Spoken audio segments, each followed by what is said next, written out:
जीवनस्मरणं गोविन्द गोविन्द नमः पार्वतीपतये हर हर महा जानकीकान्तस्मरणं जय जय राम श्री सद्गुरुस्वामिनः जय श्री आञ्जनेयस्वामिनः समस्त भक्तमण्डलिकी ताः पिञ्छस्तबकद्विषे तनुभृतां दारिद्र्यमुद्राद्विषे संसाराख्यतमोमुषे पुररिपोः वामाङ्कसीमायुषे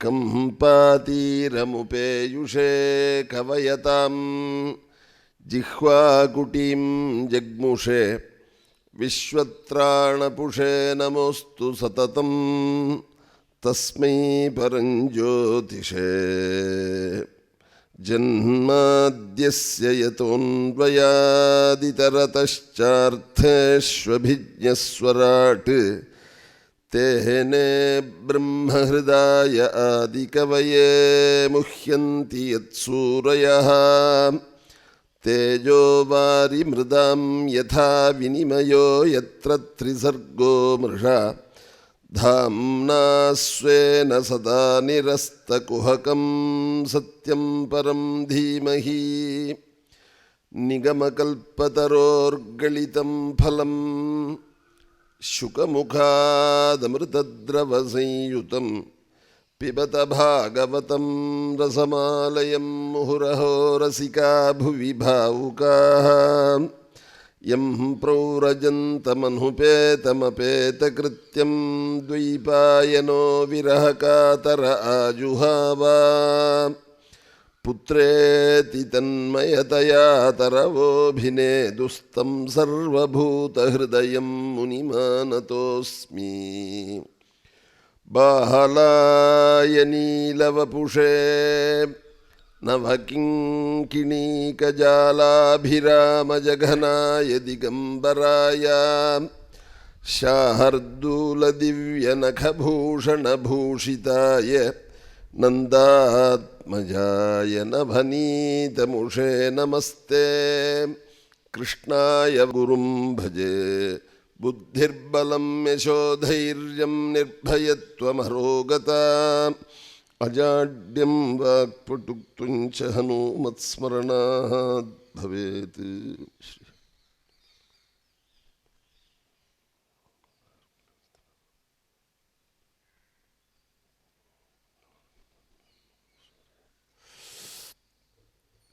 ஸ்ரீயப்பதியான வைகுண்டநாதனான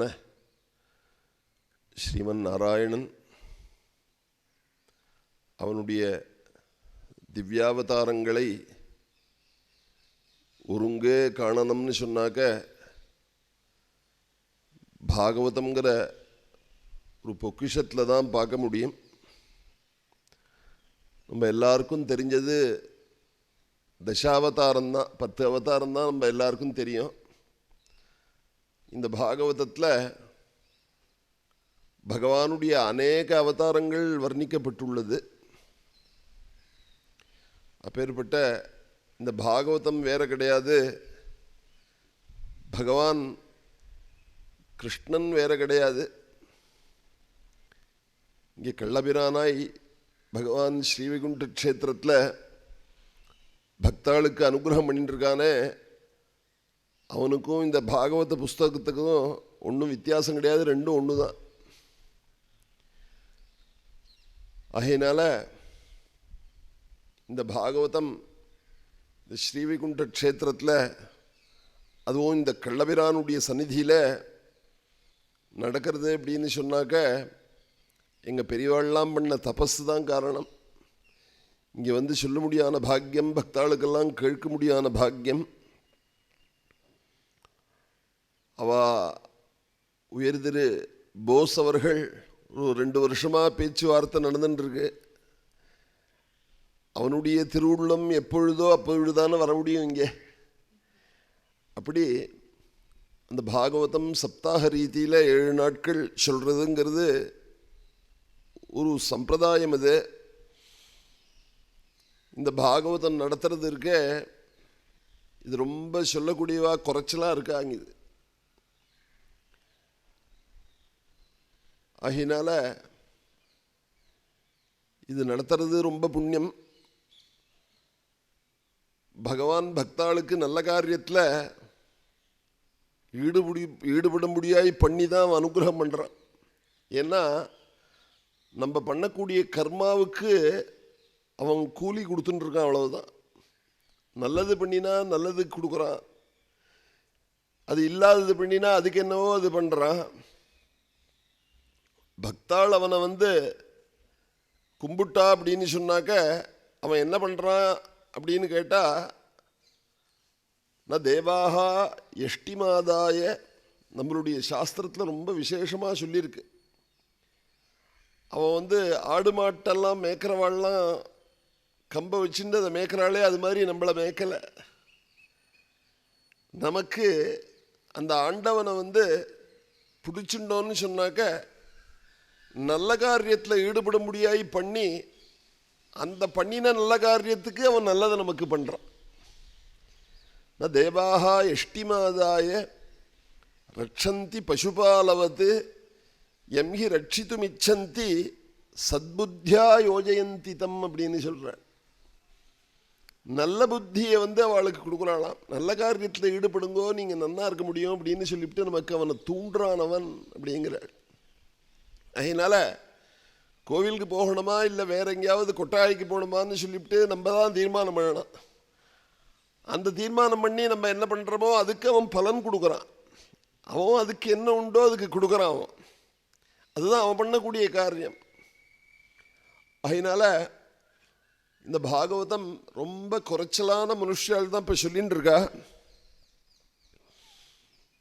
அதுவும் இந்த வசந்த க்ஷேத்திரம் கிருஷ்ணனுடைய ஒரு சாநித்தியம் உள்ள ஒரு இடத்துல சொல்லணும்னு சொன்னால் பெரிய பாக்கியம் இருக்கணும், கேட்கணும்னு சொன்னால் அதை விட பெரிய பாக்கியம் இருக்கணும்.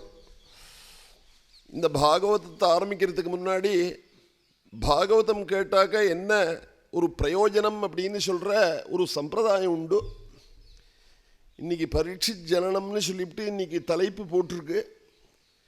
ஏன்னா பரீட்சித்துன்னு சொல்லிவிட்டு ஒரு பக்தன் உலகத்தில் பகவான் சிருஷ்டி பண்ணி அவனை பாகவதம் சுகாச்சாரியாள்கிட்ட கேட்க முடியாய் பண்ணுறதுக்காகவே சிருஷ்டி பண்ணினான் பாண்டவாளுக்கு பேரனாக. அந்த பரீட்சித்தினுடைய உற்பத்தி தான் இன்றைய தினம் தலைப்பு. அதுக்கு முன்னாடி இந்த பாகவதம் கேட்டாக்க அதுக்கு என்ன பிரயோஜனம், அதுக்கு என்ன பலன் கிடைக்கும் அப்படின்னு சொல்லிவிட்டு சொல்கிறதுங்கிறது நம்மளுடைய தேசத்தில் தொன்று தொட்டு இது ஒரு சம்பிரதாயம். இது பாகவத மகாத்மியம்னு சொல்லுவா. 7 நாள் உபன்யாசத்துக்கு முன்னாடி நாளைக்கே இந்த பாகவத மகாத்மியத்தை ஒரு 2 மணி நேரம் சொல்கிற ஒரு சம்பிரதாயம் உண்டு. இருந்தாலும் கொஞ்ச நாள் அதை பார்த்துவிட்டு அதுக்கப்புறம் மேற்கொண்டு பாகவத புஸ்தகத்துக்கு போகிறோம். இப்போது மனுஷாளுடைய இயற்கையாக என்னென்ன பாபங்கள்லாம் பண்ணுவாளோ அந்த சகல பாபத்தையும் போக்கக்கூடியது. சில பேருடைய ஜாதகத்தில் கிரகங்கள்லாம் ஒசந்த ஸ்திதியில் இருக்கும். ஆனால் அந்த ஜாதகத்தினுடைய அந்த மனுஷாளுக்கு என்னடா அது ஜோசியாள் பார்த்தாக்க ஆச்சரியப்படுவா. அந்த ஜாதகத்தினுடைய பலன்கள்லாம் கிடைக்காதபடிக்கு கஷ்டப்பட்டுருப்பா. அதுக்கு என்ன காரணம் அப்படின்னு சொன்னாக்க அவன் இந்த ஜென்மாவிலையோ எந்த ஜென்மாவிலையோ பண்ணின பாபங்கள்லாம் அவனுக்கு கிடைக்கக்கூடிய நன்மையை கிடைக்க விடாதபடிக்கு பண்ணிட்டுருக்கு. அதனால் அந்த பாபத்தை முதல்ல நம்ம போக்கிக்கணும். அந்த பாபத்தை போக்கிக்கிறதுக்கு பலவிதமான மார்க்கங்கள்லாம் நம்மளுடைய சாஸ்திரங்களில் சொல்லப்பட்டிருக்கு. சுலபமான மார்க்கங்கள்லாம் சிலதெல்லாம் சொல்லப்பட்டிருக்கு. ராமேஸ்வரத்தில் போய் சேதுவை தரிசனம் பண்ணினாக்க நம்மளுடைய சகல பாபத்தையும் போக்குறது அப்படிங்கிறார். பராசரங்கிற மகாத்மா அவர் புஸ்தகத்தில் எழுதும் பொழுது இந்த சேதுவனுடைய மகாத்மியம் இருக்க அது சொல்லவே முடியாது. சேதும் திருஷ்டுவா பிரம்மஹத்யாம் வியபோகதி அப்படிங்கிறார். ராமேஸ்வரத்தை போய் பார்த்தாலே போகிறோம். அந்த ராமேஸ்வரம் மாதிரி வேற உலகத்தில் வேற எந்த இடமும் கிடையாது. நம்ம தேசத்தில் தானே இருக்கு. எல்லா தேசத்துலேயும் பணங்காசெல்லாம் இருக்கு, அறிவியல் வளர்ச்சி எல்லாம் இருக்கு, எல்லா வசத்தையும் எல்லா ஊர்லேயும் இருக்கு. ராமேஸ்வர க்ஷேத்திரம் எந்த ஊரில் இருக்கு சொல்லுங்களேன் நீங்க? பராசரர் வர்ணிக்கக்கூடிய ராமேஸ்வரம் நம்ம தேசத்தில் தானே இருக்கு. எங்கேயாவது எந்த ஊர்லையாவது கடல் அமைதியா ஒரு குளம் மாதிரி வேற எங்கேயாவது பார்க்க முடியுமா சொல்லுங்களேன்? வேற எந்த ஊர்லயாவது ஒரு கோவிலுக்குள்ள 22 கிணறு இருந்து பார்க்க முடியுமா சொல்லுங்களேன்? அந்த கிணறு பக்கத்திலேயே சமுத்திரம் இருக்கு, பக்கத்திலேயே கடல் இருக்கு. அந்த கிணத்துல ஸ்நானம் பண்ணி அதை கொஞ்சம் போற சாப்பிட்டு பார்த்தோம்னாக்க அப்படியே தேவாமிர்தமா இருக்கு அந்த ஜலம். இதெல்லாம் பகவானுடைய சக்தி அப்படின்னு சொல்லாம வேற என்ன சொல்றது சொல்லுங்களேன்? அதனால வசந்த பாபம் பண்ணின பாபத்துக்குள்ளேயே பெரிய பெரிய பாபங்கள்லாம் அந்த ராமேஸ்வரத்தை போய் பார்த்தாலே போறோம் அப்படிங்கிறாள். சேதும் திருஷ்டுவா, பார்த்தா போறோம் நமக்கு பாபங்கள்லாம் போகும் அப்படின்னு சொல்லியிருக்கு. அது மாதிரி ராமாயணத்தை கேட்டாக்க சகல பாபமும் போகும்னு சொல்லியிருக்கு. இப்பொழுதுதான் திருச்சி கல்யாணராம சுவாமி நேற்றைய தினம் வரை இங்கே நடந்து பட்டாபிஷேகமாச்சு. எங்கள் அப்பாவுக்கு ரொம்ப பிரியமான பாத்திரம். சின்ன அதி பால்யத்திலேயே அவருடைய பேச்சு வாக்ஜரியை பார்த்துட்டு எங்கள் அப்பா ஆச்சரியப்பட்டு அவளுக்கு வசந்த பட்டங்கள்லாம் கொடுத்தா. அது அப்பேற்பட்ட நமக்கு நம்ம வீட்டுக்கு பக்கத்துலேயே தான் இருக்கார் மெட்ராஸில். இப்படி நமக்கு ரொம்ப பிரியமான பாத்திரம். அவளிடத்தில் நீங்கள் ராமாயணம் நேற்றைய தினம் வரைக்கும் கேட்டிருக்கேன். அந்த ராமாயணம் சமஸ்த பாபத்தையும் போக்கும் அப்படின்னு சொல்லியிருக்கு. அதே மாதிரி இன்னும் சில காரியங்கள் சகல பாபத்தையும் போக்கும். எல்லாம் இப்போ காசியில் போய் கங்கையில் போய் ஸ்நானம் பண்ணால் சில பாபத்தெல்லாம் கங்கை போக்க முடியாது. இப்போ நான் சொல்றதெல்லாம் சகல பாபத்தையும் போக்கக்கூடிய ஐட்டங்கள். அதில் ஒன்றும் இந்த பாகவதம். இங்கே வந்திருக்கிறவா ரொம்ப குறைச்சலாக இருந்தால் கூட இந்த 7 நாளும் வரணும், 7 நாளும் இந்த ஸ்லோகங்கள்லாம் நம்மளுடைய காதுகளில் வாங்கிக்கணும். நம்மளுடைய குழந்தைகள்லாம் நல்லா இருக்கணும். அதுதானே நமக்கு நம்மளுடைய வாழ்க்கை. ஏதோ ஒரு விதத்தில் வண்டியை ஓட்டின்னு இருக்கோம். நம்மளுடைய அடுத்த தலைமுறை இருக்கே, அந்த அடுத்த தலைமுறையினுடைய எதிர்காலத்தை நினைச்சோம்னாக்க நமக்கு ரொம்ப பயமாக இருக்கு. ஒரு பொன் குழந்தை இப்போ தான் பிறந்திருக்குன்னு வச்சுக்கோங்களேன், அதுக்கு ஒரு 20-25 வயசுக்குள்ள இந்த தங்கத்தினுடைய விலை எவ்வளவு ஆக போகிறதுன்னே தெரியல. நாளுக்கு நாள் ஏறின்னு இருக்கு. அந்த பொன் குழந்தைக்கு ஒரு கல்யாணம் பண்ணணும்னு வச்சுக்கோங்களேன், நம்ம பணங்காசு சேர்த்து அந்த பணங்காசை வச்சுட்டு 25 வருஷம் கழித்து கல்யாணம் பண்ண முடியுங்கிறதெல்லாம் சொல்ல முடியாது.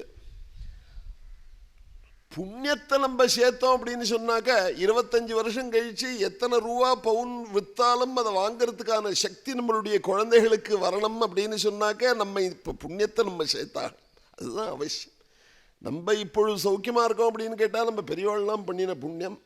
அதே மாதிரி நம்மளுடைய சந்ததியினர் சௌக்கியமாக இருக்கணும்னு சொன்னாக்க நம்ம புண்ணியத்தையும் பண்ணிட்டு பகவானிடத்துலேயும் அந்த குழந்தைகளுக்கெல்லாம் நல்ல புத்தி ஏற்படணுங்கிற ஒரு பிரார்த்தனையோட நம்ம இப்படி காலத்தை நம்ம ஓட்டின்னு இருக்கணும். அதனால மனுஷாளுக்கு ஸ்வபாவமாய் 3 விஷயத்துல புத்தி போகும் அப்படின்ட்டு சுவாமி தயானந்தா ரொம்ப அழகா சொல்லுவார். Illegal, immoral, unhealthy. இந்த 3 விஷயத்துல மனுஷனுக்கு புத்தி போகும். சட்டவிரோதமான காரியம், ஒழுக்கக்கேடான காரியம், அதுக்கப்புறம் உடம்புக்கு ஆகாதத்தை சாப்பிட்றது. இந்த 3த்துல தான் புத்தி போகுமா. அதனால எப்போதும் தப்பு பண்ணுறதுலையே புத்தி போகும் மனுஷனுடைய ஒரு மனசு அப்படிங்கிறது. அந்த புத்தி போய் எத்தனையோ பண்ணி குமிச்சு கிடக்கு நம்மளுடைய ஜென்மாந்திரத்தில். அப்பேற்பட்ட பாபத்தை எல்லாம் பண்ணின பாபத்தெல்லாம் இந்த பாகவதம் 7 நாள் கேட்டாக்க போயிடும் அப்படின்னு சொல்றேன். ஏ மானவா பாபகிருதஸ்து சர்வதா சதா துராச்சாரரதா விமார்ககாஹ. நம்மளுடைய சாஸ்திரத்தில் ஒருத்தர் மேல ஒருத்தர் படப்படாதுன்னு இருக்கு. இது என்னடா அது அப்படின்னு சொல்லிவிட்டு தப்பாக பேசுகிறவாள்லாம் உண்டு. கொஞ்ச நாளைக்கு முன்னாடி 6 அடி கிட்டக்க போகக்கூடாது அப்படின்னு வந்ததே, இது என்ன அர்த்தம் சொல்லுங்களேன். இப்போ எங்கள் அப்பா மேலே நான் சின்ன குழந்தையா இருக்கிறப்போ எங்கள் அப்பாவை கட்டிக்கணும்னாக்க முடியாது. அவர் காலம்பரே 4 மணி 4:30 மணிக்கெல்லாம் எழுந்திரு ஸ்நானம் பண்ணி அக்னிஹோத்திரம் பண்ணி அவர் பண்ண வேண்டிய ஜபங்கள்லாம் பண்ணி எத்தனையோ இந்த உலகம் நன்னா இருக்கணுங்கிறதுக்காக பெரியவாள்லாம் எல்லாரும் நன்னா இருக்கணும்ல. ராமாயண பாராயணம் பண்ணுறோன்னு வச்சுக்கோங்களேன், லோகா சமஸ்தா சுகினோ பவந்துன்னு சொல்லிவிட்டு கடைசியில் பூர்த்தி பண்ணணும். லோகா சமஸ்தா சுகினோ பவந்துன்னா என்ன அர்த்தம்? இந்த உலகமே நன்னா இருக்கணும் அப்படின்னுட்டு தான் பிரார்த்தனை. இந்த உலகத்தில் பாகிஸ்தானும் இருக்குது, சைனாவும் இருக்குது. அந்த சைனாவில் இருக்கிறவாளும் நன்னா இருக்கணும், பாகிஸ்தானில் இருக்கிறவாளும் நன்னா இருக்கணுங்கிறது தான் நம்மளுடைய பிரார்த்தனை. இப்படி இவர் காலம்பரத்துலேருந்து 4:30 மணிலேருந்து ராத்திரி 8 மணி கடைசியாக கோவில்களுக்கெல்லாம் போயிட்டு ஜபங்கள் கோவிலெல்லாம் உட்காந்து ஜபம் பண்ணுவாங்க எங்கள் அப்பா. முடிச்சுட்டு ராத்திரி வீட்டுக்கு 8 மணிக்கு சாப்பிட்டதுக்கு அப்புறம் தான் எங்கள் அப்பாவை கட்டிக்க முடியும். நான் குழந்தையா இருக்கிறப்போ அது வரைக்கும் எங்கள் அப்பாவை தொட முடியாது. இப்படி எல்லாம் எதுக்காக வச்சா அப்படின்னு சொன்னாக்க, புறத்தையார் என்னதுக்காக தொடணும் சொல்லுங்களேன். எங்கள் அப்பாவையே என்னால் தொட முடியாது. இது ஒரு ஆச்சாரமாக வச்சிருக்கா. ஏன் அப்படி இப்படின்னு கேட்டாக்க,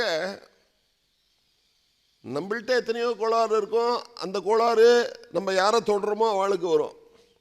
அவள்கிட்ட எத்தனையோ உடம்பு சரியில்லாதது இருக்கும், வியாதிகள் இருக்கும், அது நம்மள்கிட்ட வரும்.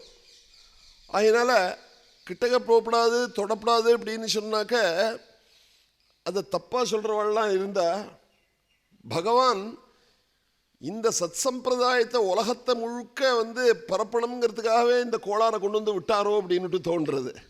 6 அடி கிட்டக்க வரப்படாது அப்படின்னு சொல்லிவிட்டா பாருங்களேன். நம்ம கிட்டக்க தான் தொட தான் விடாது அப்படின்னு சொல்லிட்டு இருந்தது.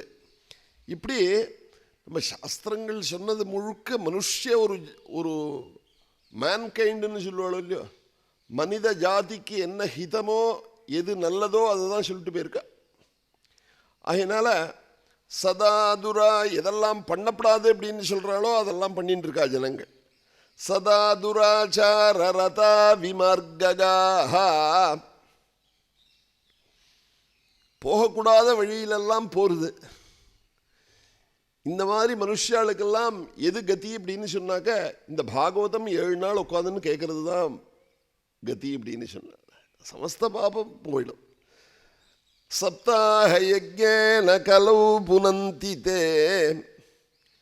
அதுக்கடுத்தது கோபத்தை ரொம்ப பெரிய பாபமாக சொல்லியிருக்கு நம்முடைய சாஸ்திரத்தில். கோபப்படுறது இருக்கே, இந்த கோபப்படுறத ரொம்ப பெரிய பாபமாக சொல்லியிருக்கு. ஏன்னா கோபத்தை அடக்கிறதுக்கு மகான்கள்லாம் நமக்கு எத்தனையோ வழிகள்லாம் சொல்லி கொடுத்துருக்கா. ராமகிருஷ்ணர் சொல்லுவார், கோபத்தை எப்படி அடக்கிறதுங்கிறது, நம்மளை யாராவது திட்டுறான்னு வச்சுங்களேன், என்ன திட்டுறா அப்படிங்கிறத கொஞ்சம் முதல்ல கேட்டுக்கணும். ஒன்றும் நம்ம பண்ணுற தப்பை சொல்லி திட்டுவா. அப்பொழுது நம்ம என்ன நினச்சிக்கணும் அப்படின்னு கேட்டால், ராமகிருஷ்ணர் சொல்லித்தரார், சரி நம்ம தப்பு பண்ணிட்டோம், திட்டுறான், அவன் திட்டினத்தை வாங்கிப்போம் நம்ம அப்படின்னுட்டு பேசாமல் இருக்கிறது. சில சமயம் நம்ம பண்ணாத தப்புக்கும் திட்டு விழும். அப்படி யாராவது நம்மளை திட்டினான்னு வச்சுங்களேன், நம்ம இந்த தப்பு நம்ம பண்ணலை, இந்த தப்புக்கும் நமக்கும் சம்பந்தம் கிடையாது, இந்த செவத்தை திட்டுறான் அப்படின்னுட்டு போயிடு அண்ணண்ட அப்படிங்கிறார். இந்த மாதிரியெல்லாம் இருந்ததுனாக்கா போலீஸ் ஸ்டேஷனுக்கு கோர்ட்டுக்கெல்லாம் தேவை உண்டா இல்லையான்னு நீங்கள் யோசனை பண்ணி பாருங்களேன். மனசை இப்படியெல்லாம் பரிபக்குவப்படுத்தின்ட்டோன்னு வச்சுங்களேன். ஒருத்தரை கடுமையாக பேசின்னு இருக்கா, அந்த பேச்சுக்கு யாரும் பதில் சொல்லலை, பேசப்படுறவா அப்படின்னாக்க, ஏண்டா இப்படி கத்தணும், பேசாமே இருக்கானேன்னு சொல்லிவிட்டு கொஞ்ச நாளில் அவன் நிறுத்தி தான் ஆகணும். அதனால நமக்கு மகான்கள்லாம் சாஸ்திரத்தில் சொல்லி கொடுக்கறதுக்கெல்லாம் நமக்கு சுலபமாக விளக்கங்கள்லாம் கொடுத்துட்டு போயிருக்க. விவேகானந்தர் கோபத்தை அடக்கிறதுக்கு வழி சொல்லியிருக்கார். நம்மளை திட்டுறான், அவனை அடிக்கணும்னு தோன்றது, பக்கத்து ரூமுக்கு போ, தலகாணியில் ஒரு 100 குத்து குத்து அப்படிங்கிறார். 100 குத்து குத்தினாக்க உன்னுடைய கோபம் அடங்கி போயிடும் அப்படிங்கிறார். இன்னும் சொல்லி கொடுக்கும் பொழுது யாராவது திட்டினாக்கா அங்கே இருக்காத, அங்கேருந்து கிளம்பி போயிடு அப்படிங்கிறார். இப்படியெல்லாம் மகாபெரிவா சொன்னா. காஞ்சி முனிவர் 100 வருஷம் நம்மளோட இருந்தாரோ இல்லையோ, அவர் யாராவது திட்டினாக்கா என்ன பண்ணணுங்கிறத சொல்லி கொடுத்தார்.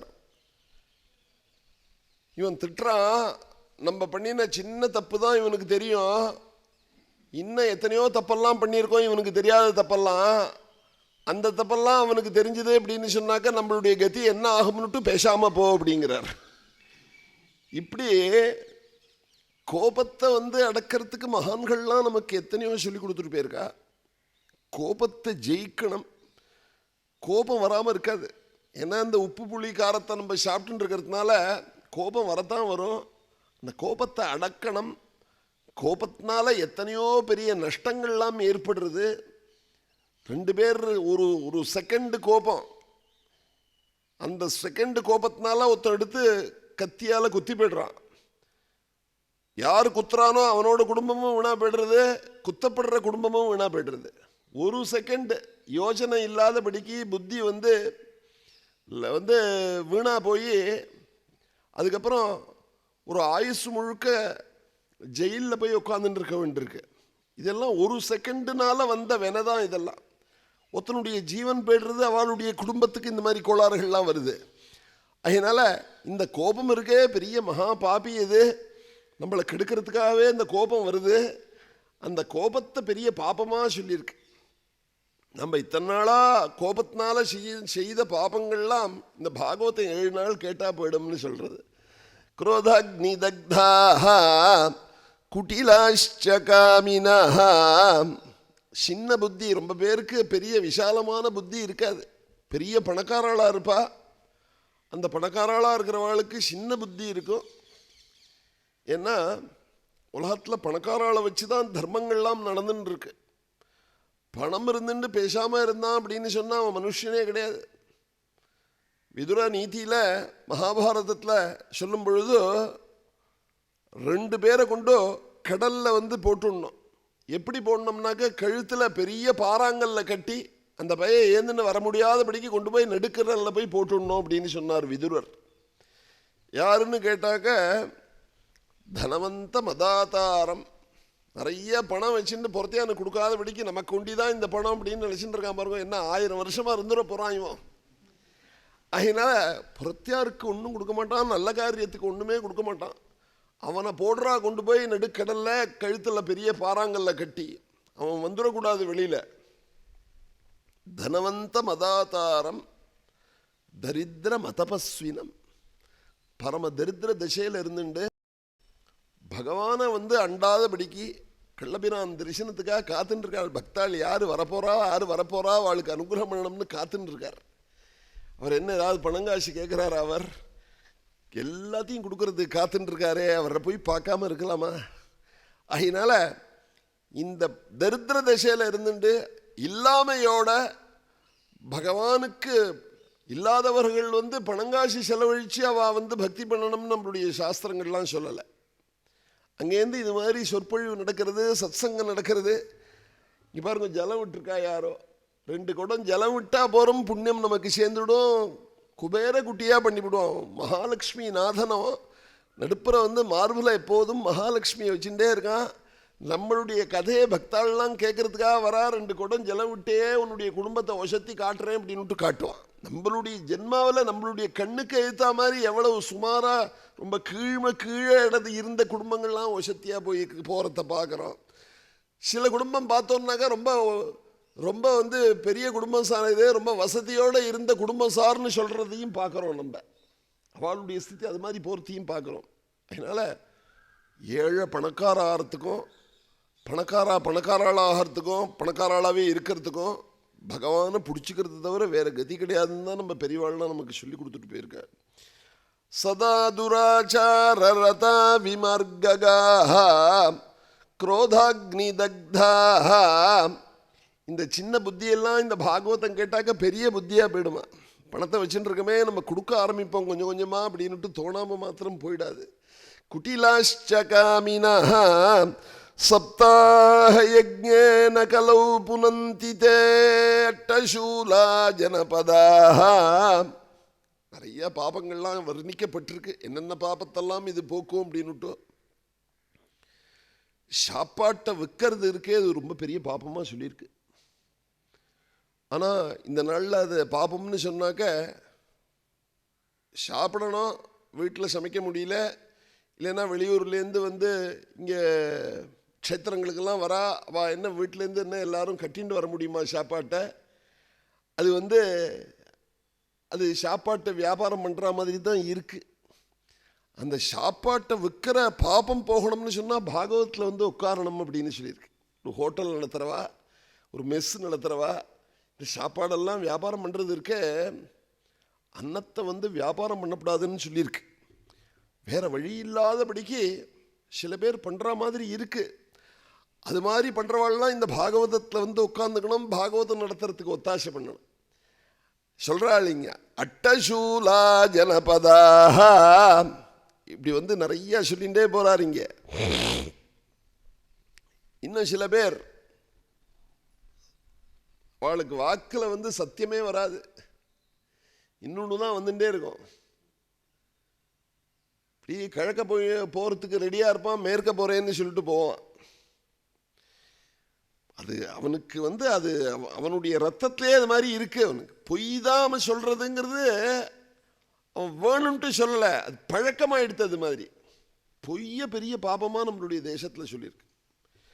சத்தியம் மாத்திரம் இருந்தது, தர்மம் மாத்திரம் ஒருத்தனுக்கு இருந்ததுனாக்கா அவனுக்கு தலை குனிவே வராது. எவ்வளவு ஏழையாக இருக்கட்டும், அவன் பொய் சொல்லாமல் இருந்தான்னாக்க கட்டாயம் பகவான் வந்து அதுக்கு மார்க் போட்டுண்டே வரார். அவள் வந்து வாத்தியாரை நீங்கள் கேட்டேன்னு சொன்னாக்க அழகான எழுத்துக்கு ஒரு 2 மார்க் போடுவாவா, புரியிற மாதிரி எழுதுறதுக்கு ஒரு 2 மார்க். அப்படி சத்தியம் மாத்திரம் ஒருத்தன்ட்ட இருக்கு, அவன் பொய் சொல்ல மாட்டான்டா அப்படின்னு சொல்லுவா. இவனா அப்படின்னு சொன்னதுக்கப்புறம் பேரை சொன்ன நாளைக்குமே நீ நம்ப வேண்டாம் அப்படின்பா. சில பேர் வீட்டுக்குள்ளே விடப்படாது அப்படின்னு நினைப்பா. இப்படிலாம் எதனால நடக்கிறது அப்படின்னு சொன்னால், மனுஷாளுடைய குணம் முக்கியம். ரொம்ப நல்லவன்னு பேர் வாங்கிறதுங்கிறது ரொம்ப சாதாரணம் கிடையாது. வாஸ்தவமாகவே நல்லவனாக இருந்து நல்ல காரியங்கள்லாம் பண்ணிட்டு இருந்தா கூட அவனை வந்து தூஷிக்கிற ஒரு உலகம் இது. என்னமோ இதெல்லாம் நடத்துகிறாரு நினைக்காதீங்க, ஒரு சாதாரண ஆள் இல்லை, போகிற போக்கில் சொல்லிட்டு போகிறது தானே. பிரத்யார தப்பு சொல்கிறது இருக்கே, அது ரொம்ப பெரிய பாபமாக சொல்லியிருக்கு. பிறரை வந்து குற்றம் சொல்லுதல், அது என்ன வந்து நமக்கு அது கேடு வரும்னு சொன்னாக்க, யாரை பற்றி தப்பு பேசுகிறோமோ அவன் பண்ணுற பாபங்கள்லாம் நமக்கு வந்து சேருமா. அதனால் 4 பேர் சேர்ந்தான்னாக்க புறத்தையாரை பற்றி குற்றம் சொல்லக்கூடாது. இதெல்லாம் நம்முடைய சாஸ்திரங்களில் சொல்லப்பட்ட ஒரு விஷயங்கள். இந்த சகல பாபங்களுக்கும் பரிகாரம் என்னதுன்னாக்க பாகவதத்தை உட்காந்துன்னு கேட்கறது தான். சத்தியே நஹீனாஹா அடுத்தது சொல்ல போகிறது தான் எங்கே பார்த்தாலும் இருக்குது. இப்போ என்னது கேட்டாக்க, அப்பா அம்மாவை மனசு நோக முடியாய் செய்கிறது. அப்பா அம்மாவை வயசான காலத்தில் ரட்சிக்காத பாபம், இது ரொம்ப பெரிய பாபம்.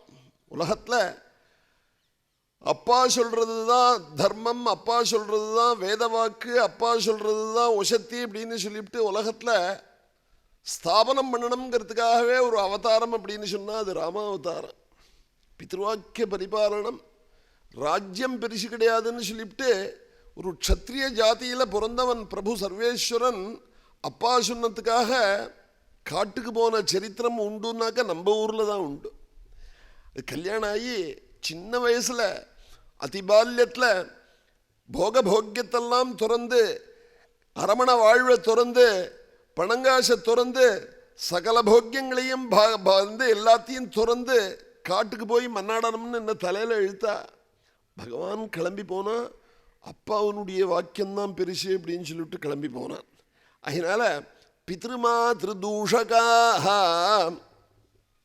அப்பா அம்மாட்ட பக்தி உள்ளவாளாக இருந்தாலுமே ஏதாவது ஒரு சமயத்தில் அப்பாவை ஏதாவது தவறுதலாக பேசாமல் இருந்திருப்போமா, நம்ம அம்மாவை ஏதாவது தவறுதலாக பேசாமல் இருந்திருப்போமா. எங்கள் அப்பா சொல்லுவா கதையில், அப்பா அம்மாவை தவறுதலாக பேசினோன்னாக்க அந்த குழந்தை வீணாக போயிடணும்னு நினைக்க மாட்டாள். தாயார் தகப்பனாராக இருந்தவா ஆனால் மனசில் ஒரே ஒரு தாபம் மாத்திரம் இருக்கும். நம்ம வளர்த்த பைய இந்த மாதிரி பேசிட்டான் பார்த்தியா அப்படின்னு சொல்லிவிட்டு மனசில் ஒரு ஓரமாக ஒரு இடத்துல ஒரு தாபம் இருக்குமா. அந்த தாபம் நமக்கு என்ன சிரமத்தை உண்டு பண்ணும்னு யாராலையும் சொல்ல முடியாது. எந்த சமயத்தில் நம்மளை கீழே விழ வைக்கும்னு சொல்ல முடியாது. ஜாக்கிரதை, அப்பா அம்மாவுடைய மனசு தப்பிக்காதபடிக்கு பார்த்துக்கோ அப்படின்ட்டு நம்மளுக்கு சாஸ்திரங்கள்லாம் சொல்லியிருக்கு, நம்ம பெரியவாள்லாம் சொல்லியிருக்காள். அந்த அப்பா அம்மாவை அவள் மனசு நோகும்படியாய் பண்ணின பாபங்கள்லாம் இந்த பாகவத சப்தாகத்தினால போகும் அப்படிங்கிற. பித்ருமா திருதூஷகா ஏதம்பிகா மத்சரிணோ பிஹிம்சகா. உலகத்தில் பணக்கார ஆள் இருப்பா. இந்த பணக்காரா பெரிய காரில் இறங்குவா. அங்கேருந்து எல்லாரும் அவளை பாப்பா, பிரமிப்பா, எப்படி இருக்கான் பாடுறா அப்படின்பா. சில பணக்காரர்களை நம்ம பார்த்துருக்கோம். சமீபத்தில் ஒரு பணக்காரரை பார்த்தோம். யாருங்கிறத நான் சொல்லலை, யாராவது வேணுன்னா நான் கீழே மேடையை விட்டு இறங்கின ஒன்றையும் சொல்கிறேன். பார்த்து ஆச்சரியப்பட்டேன். ரொம்ப சாதாரணமாக இருக்கார் அவர். அவர் இத்தனை கோட்டின்னே சொல்ல முடியாது அவருடைய மதிப்பு. சாதாரணம்னா சாதாரணம் அப்படி இருக்கார். ஒரு பெரிய பணக்காரா பகட்டாக இருந்தான்னு வச்சுக்கோங்களேன், ஒரு ஏழை பார்த்து பிரமிச்சு இது மாதிரி நம்ம இல்லையேன்னு சொல்லிவிட்டு அவனுக்கு ஒரு வருத்தம், ஏக்கம் ஏற்படுறது. அந்த ஏக்கம் இவனுக்கு கஷ்டத்தெல்லாம் கொடுக்குமா. அதனால் உலகத்தில் எவ்வளவு பணம் இருந்தாலும் சாதாரணமாக இருக்கிறது, ஒரு அடக்கத்தோடு இருக்கிறதுங்கிறது சான்றோர்களுடைய ஒரு இயல்பு. அவளுடைய ஒரு பணத்தை வெளியில் காமிச்சிக்க மாட்டாள். ரகசியமாக அவள் என்ன உதவி யாருக்கெல்லாம் பண்ணணுமோ பண்ணின்னு இருப்பா. என்ன நடக்கிறதுங்கிறது யாருக்குமே தெரியாது. அப்படி நம்மளுடைய தர்மமே புறத்தியாருக்கு தெரியாதபடிக்கு பண்ணணும்னு இருக்குது நம்மளுடைய சாஸ்திரம். 10,000 ரூபா இன்னாருக்கு கொடுத்தேன்னு சொன்னான்னாக்கா அந்த 10,000 ரூபா கொடுத்த தர்மத்தினுடைய பிரயோஜனமே இல்லாத போயிடும் நமக்கு. தெரியுமா உங்களுக்கு? எங்கள் அப்பா ரொம்ப முக்கியமாக சொல்லுவா இது.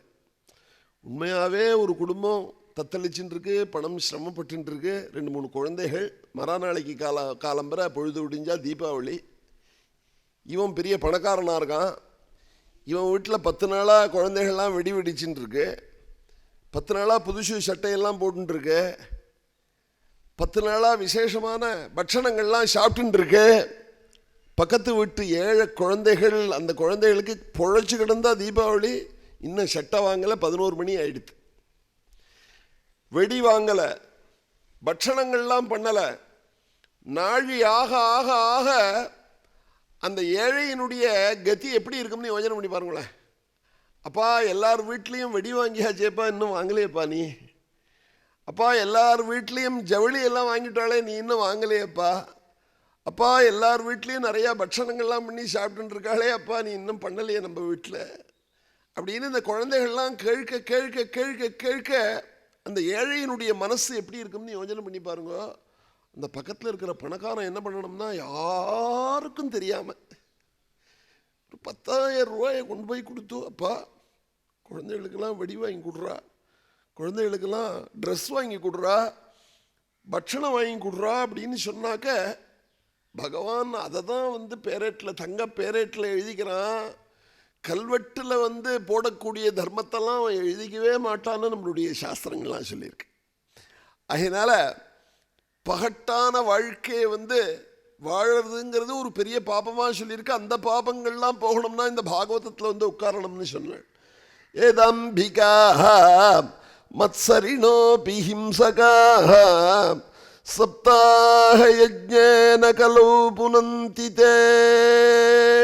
பெரியவாள்லாம் நமக்கு 8-10 குழந்தைகளை பெற்று சாதாரணமான வாழ்க்கையை வாழ்ந்து அத்தனை பேருக்கும் வரவாளுக்கெல்லாம் சாப்பாடு போட்டு அவள்லாம் வசதி இருந்தெல்லாம் பண்ணலை. அந்த காரியங்கள்லாம் கஷ்டப்பட்டு இருந்த காலத்தில், அதுவும் நம்மளுடைய அம்மா நம்மளுடைய பாட்டியெல்லாம் விறகடுப்பில் தான் சாப்பாடு போட்டிருக்கா.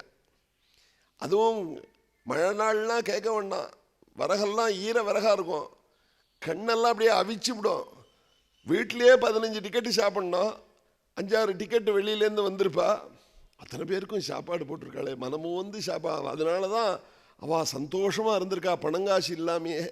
அந்த சந்தோஷத்தில் பணங்காசை வச்சுட்டு இருக்கிற நமக்கு அந்த அவளுக்கு இருந்த சந்தோஷத்தில் கோட்டியில் ஒன்றும் இல்லை அப்படின்னாக்க என்ன காரணம்னாக்க அவளிடத்துல இருந்த தர்மம் நம்ம இடத்துல இல்லை. அதான் நமக்கு கஷ்டம் வந்துட்டுருக்கு, மனசு சிரமப்பட்டுருக்கு. அதனால் ஒரு குழந்தையை பெற்றுட்டு என்ன கஷ்டப்பட்டுருக்கான், என்ன துன்பப்பட்டுருக்கான். 5-6 குழந்தையை பெற்றெல்லாம் சந்தோஷமாக இருந்திருக்காளே, ரொம்ப ஆச்சரியமாக இருக்குது. அதனால் பெரியவா வழியில் போகாதது தான் காரணம். பெரியவா வழியில் போகணும், பெரியவா வழியில் போகணும். இதுதான் எங்கள் பெரியவாள்லாம் சொல்லி கொடுத்த ஒரு வழி. பஞ்சோக்ர பாபா, பஞ்சமகா பாதகம்னு சொல்லியிருக்க 5 பாபம். ஒரு வேதம் பயின்றவனை அவனுடைய உயிர் போகிறதுக்கு காரணமாக இருக்கிறது பிரம்மஹத்தின்னு பேர். பிரம்மஹனன சுராபான கடைக்கு கடை, தெருக்கு தெரு இந்த கடை இருக்குது.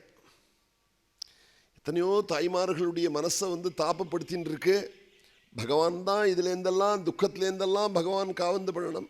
சுராபான குடி, திருடருது, அதுக்கப்புறம் ஸ்திரீ விஷயமாக செய்யக்கூடிய பாபம். இது 4 பாபம். இந்த 4 பேரோட சேர்றது அது ஈக்குவலான பாபம். அது பிரம்மஹனன சுராபான ஸ்வர்ணஸ்தேய குருதாரகமன தத் சம்சர்க. இப்போது ஒரு கொலை நடக்கிறதுன்னு வச்சுக்கோங்களேன். ஒருத்தன் கொலை பண்ணுறான். இந்த கொலை பண்ணுறவனுக்கு மாத்திரம் தண்டனை கிடையாது. இவன் நாளைக்கு ஒரு 4 பேரோட மீட்டிங் போடுறான் பாருங்க.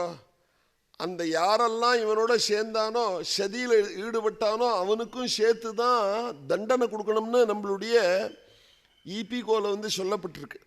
அதனால் இந்த இந்த பாபங்கள்லாம் பண்ணின 4 பேரோட சேர்றது இருக்கே, அவனோட பேசுறது இருக்கே, அதுவும் ஈக்குவலான பாபமாக சொல்லியிருக்கு. இந்த 5 விதமான பெரிய பாபம் இருக்கே, இந்த பெரிய பாபமே போகிறது பாகவதம் கேட்டாக்கன்னாக்க சாமானிய பாபங்கள்லாம் போகுமா போகாதாங்கிறத நீங்களே பார்த்துக்க வேண்டியதான். பஞ்சோக்ர பாபா சலஜத்மகாரிணா, இப்படி சகல பாபத்தையும் போக்கக்கூடியது இந்த பாகவத சப்தாகம்.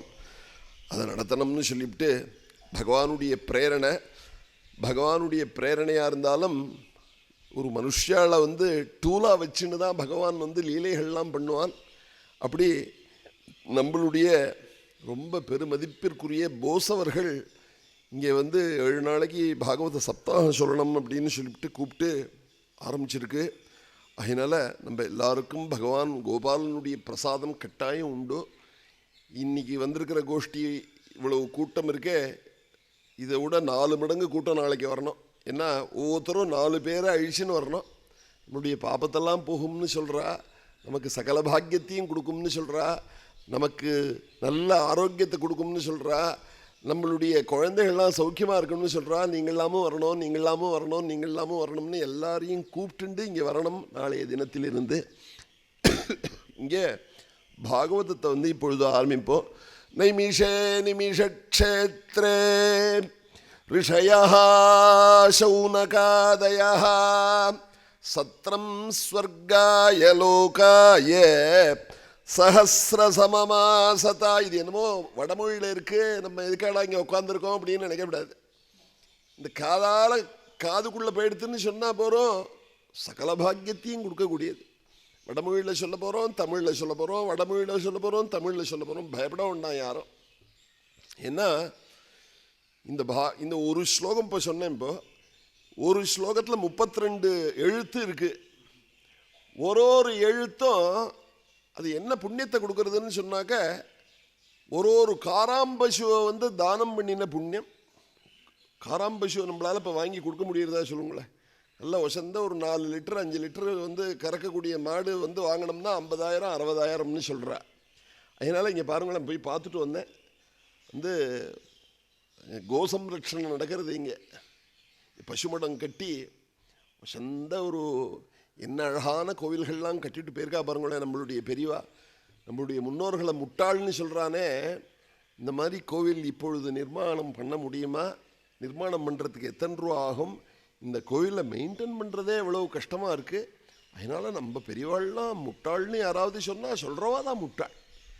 ஏதாவது இன்ஜினியரிங் படித்தவாள்லாமா இதெல்லாம் கட்டிட்டு போயிருக்கா? இன்ஜினியரிங் படித்தவா இந்த மாதிரி ஒரே மாதிரியான தூண்கள், ஒரே மாதிரியான சித்திர வேலைப்பாடுகள், இப்பொழுது பண்ண முடியுமா அப்படின்னு நினைச்சோன்னு சொன்னாக்கா எத்தனையோ கோடிக்கணக்கான ரூபா செலவு பண்ணாதான் இவ்வளவு பெரிய இந்த இடம் கிடைக்குமா நமக்கு சொல்லுங்களேன். இந்த இடத்துல இவ்வளவு நிர்மாணம் பண்ண முடியுமா? இது மாதிரி கட்டடங்கள்லாம் கட்ட முடியுமா? என்ன மதில் சுவர்? அதனால நம்ம முன்னோர்கள்லாம் சொந்த ஒரு புத்திசாலிகளாக இருந்திருக்க. அதனால அவள்லாம் நமக்கு இன்னி வரைக்கும் இதை ரட்சித்து கொடுத்துட்டு போயிருக்காள் இந்த புஸ்தகத்தை. அதனால எதிர்காலத்தில் இந்த புஸ்தகத்தெல்லாம் யார் படிக்க போகிறா, யார் சொல்ல போகிறா, யார் கேட்க போகிறாங்கிற கவலையெல்லாம் நமக்கு இருந்துகிட்டே இருக்கு. பகவான் பார்த்துப்பான்னு வச்சுங்களேன். அதனால நைமிஷாரண்ய க்ஷேத்திரத்தில் சௌனகர் முதலிய மகான்கள்லாம் சூதர்ங்கிற ஒரு புராணம் சொல்றவரை கூப்பிட்டு பாகவதம் சொல்றதுக்காக கூப்பிட்டு ஏற்பாடு பண்ணியிருக்கா. இவா யாக யஜ்யங்கள்லாம் பண்ணிட்டு இருக்கா, வேள்விகள்லாம் பண்ணிட்டு இருக்கா. அதில் ஓய்வு காலத்தில் இந்த சூதரை பாகவதம் சொல்லணும்னு சொல்லிவிட்டு பிரார்த்தனை பண்ணுற. இந்த பாகவத கிரமம் எப்படி அப்படின்னு கேட்டாக்க, இந்த பாகவதம் முதல்ல சாட்சாத்து வைகுண்டநாதனான நாராயணன் பிரம்மதேவனுக்கு சொன்னது. பாகவதம்னா சாமானியம் கிடையாது, பகவானுடைய வாக்குனால வந்தது இது. இந்த பாகவதம் பிரம்மதேவனுக்கு பகவான் சொன்னார். பிரம்மா என்ன பண்ணார்னாக்க தன்னுடைய பிள்ளையான நாரதருக்கு சொன்னார். நாரதர் வியாசருக்கு உபதேசம் பண்ணினார். வியாசர் தன்னுடைய பிள்ளையான சுகருக்கு உபதேசம் பண்ணினார். அந்த சுகர் பாண்டவாளுக்கு பேரனான பரீட்சித்துக்கு உபதேசம் பண்ணினார். அந்த பரீட்சித்துக்கு உபதேசம் பண்ற சமயத்தில் அநேகம் முனிவர்கள்லாம் அங்கே கங்கா தீரத்தில் உட்கார்ந்துட்டு இருந்தா. அதில் ஒருத்தர் தான் இந்த சூதர். இந்த சூதர் பரீட்சித்துக்கு சுகர் பாகவதம் சொன்ன சமயத்தில் பக்கத்தில் இருந்து உட்கார்ந்துன்னு கேட்டவர். அந்த கேட்டத்தை வச்சு எங்களுக்கு நீங்கள் சொல்லணும், நீங்கள் சுகாச்சாரியால்கிட்டே பக்கத்தில் உட்காந்துன்னு கேட்டவா பாகவதத்தை எங்களுக்கு சொல்லணும்னு சொல்லிவிட்டு சௌனகர் முதலிய மகர்ஷிகள்லாம் முனிவர்கள்லாம் இந்த சூதரை உட்கார்ந்துட்டு கேட்டாலாம். கலி பிறந்துடுத்து. புத்தியெல்லாம் எல்லாருக்கும் ரொம்ப மட்டமாக இருக்கு. புத்தியெல்லாம் மந்த புத்தியாக இருக்கா எல்லாரும். மந்தா சுமந்தமதயா. யாருக்கு என்ன சிரமம் வருங்கிறதே தெரியல, அடுத்த செகண்ட் எப்படிங்கிறது தெரியல. அப்படி இருக்கிறப்ப தான் உன்னை வச்சேனா பாரு அப்படிங்கிறான். அப்படி மந்தபாக்யாஹ்யுபத்ருதா. எத்தனையோ சிரமம். பாகவதம் கேட்கணும்னு சொன்னாக்க என்னோட கதையே பெருங்கதையாக இருக்குது, நீங்கள் பாகவத கதைக்கு போகிறீங்களே கூப்பிட்றீங்களே அப்படின்னு கேட்பா. இவனோட கதை சின்ன கதையாக ஆகணும்னா பாகவதத்தில் உட்காரணும். குழந்தைகள்லாம் படிப்பு இருக்குது சார், பாகவத்துக்கெலாம் ஐசின்னு வர முடியாது, ராமாயணத்துக்கு ஐசின்னு வர முடியாது அப்படிங்கிற. அவன் போய் பார்த்தான்னாக்க மொபைலில் நோண்டின்னு இருக்கான். 3 மணி நேரம் மொபைலில் நோண்ட முடியறது, ஒரு 1/4 மணி நேரம் 1/2 மணி நேரம் இங்கே வர முடியல. அதனால் குழந்தைகளை இது மாதிரியெல்லாம் கதை நடக்கிறதுக்கே எங்கே யார் நடத்துகிறா சொல்லுங்களேன். இது பாகவதம் என்ன 5 ஆண்டு திட்டத்திலேயே நடக்கிறது? யாரோ பக்தாளுடைய மனசில் பூந்து பகவான் அவளை நடத்த முடியாய் பண்ணுறான். முந்தியெல்லாம் ராமாயணமோ பாகவதமோ மகாபாரதமோ நடக்கிறதுன்னு சொன்னாக்க ஒரு 10 மைல் ரேடியஸில் இருக்கிறவா கேள்விப்பட்டான்னாக்க வீட்டில் உட்கார மாட்டான். வண்டியை கட்டின்ட்டு பெரிய பிராசிதார்கள்லாம் வண்டியை கட்டின்னு வந்துடுவா. குட்டம்னா அலமோதும். அதனால வீட்டில் யார் உட்காந்துருப்பா இது மாதிரி கதை நடந்ததுன்னு சொன்னாக்க 2 பேர் தான் இருப்பா. ஒன்றும் வர முடியாத உடம்பு சரியில்லாதவா இருப்பா, இன்னொன்று தலை போகிற வேலை இருக்கிறவா வர முடியாது. இவாளை தவிர யாராக இருந்தாலும் பகவானுடைய கதை நடக்கிறது அப்படின்னு சொன்னாக்கா கட்டாயம் வந்துடுவாவா. அந்த சௌனகாதி மகர்ஷிகள்லாம் கூப்பிட்டு இந்த சூதரை கூப்பிட்டு கேட்டாளாம். யாருக்கு என்ன வரப்போறதுன்னு தெரியல, ஏதோ கொஞ்சம் ஓய்வு காலமாக இருக்கு, நீங்கள் பாகவத சொல்லணும், பாகவதத்தை நீங்கள் தெரிஞ்சுண்டவா, நீங்கள் பூரிணி பூரி கர்மாணி கேட்க வேண்டியது எத்தனையோ இருக்கு. பாகவதம்னா சின்னது கிடையாது, ரொம்ப பெருசு. அது 7 நாளுக்குள்ள சொல்றதுங்கிறது ரொம்ப கடினமான ஒரு காரியம். அப்படி எதை சுருக்கி சொல்லணுமோ சுருக்கி சொல்லி விஸ்தாரம் பண்ண வேண்டியதை விஸ்தாரம் பண்ணி நீங்கள் எது சாரமோ அந்த சாரத்தை சொல்லணும், எசன்ஸ் சொல்லணும். ரொம்ப விஸ்தாரமாக சொல்லி கேட்கலாம், ஆனால் அதுக்கு அவகாசம் கிடையாது, அவகாசம் இல்லை. இந்த அவகாசத்தில் கிடைக்கக்கூடிய ஒரு நேரத்தில் நீங்கள் எப்படி சாரமாக சொல்லணுமோ அதை சாரமாக சொல்லணும். சுவாமி வரணும். அதசாதோத்ர யத்சாரம் சமுத்ருத்ய மனீஷயா. சுவாமி பேசி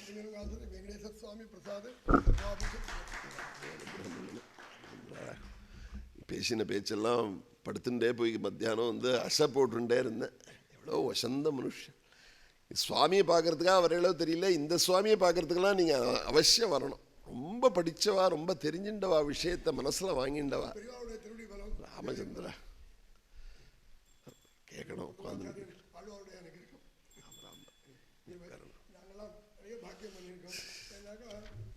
ஒரு கரண்ட் வந்து ஒரு இடத்துல டச் பண்ணா அது எவ்வளவு ஏரியா இருக்கும் அவ்வளவு ஃபுல் பரவும்.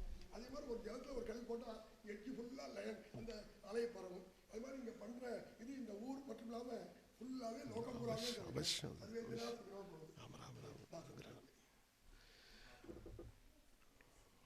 இந்த முனிவர்கள் எல்லாரும் சூதரை கூப்பிட்டு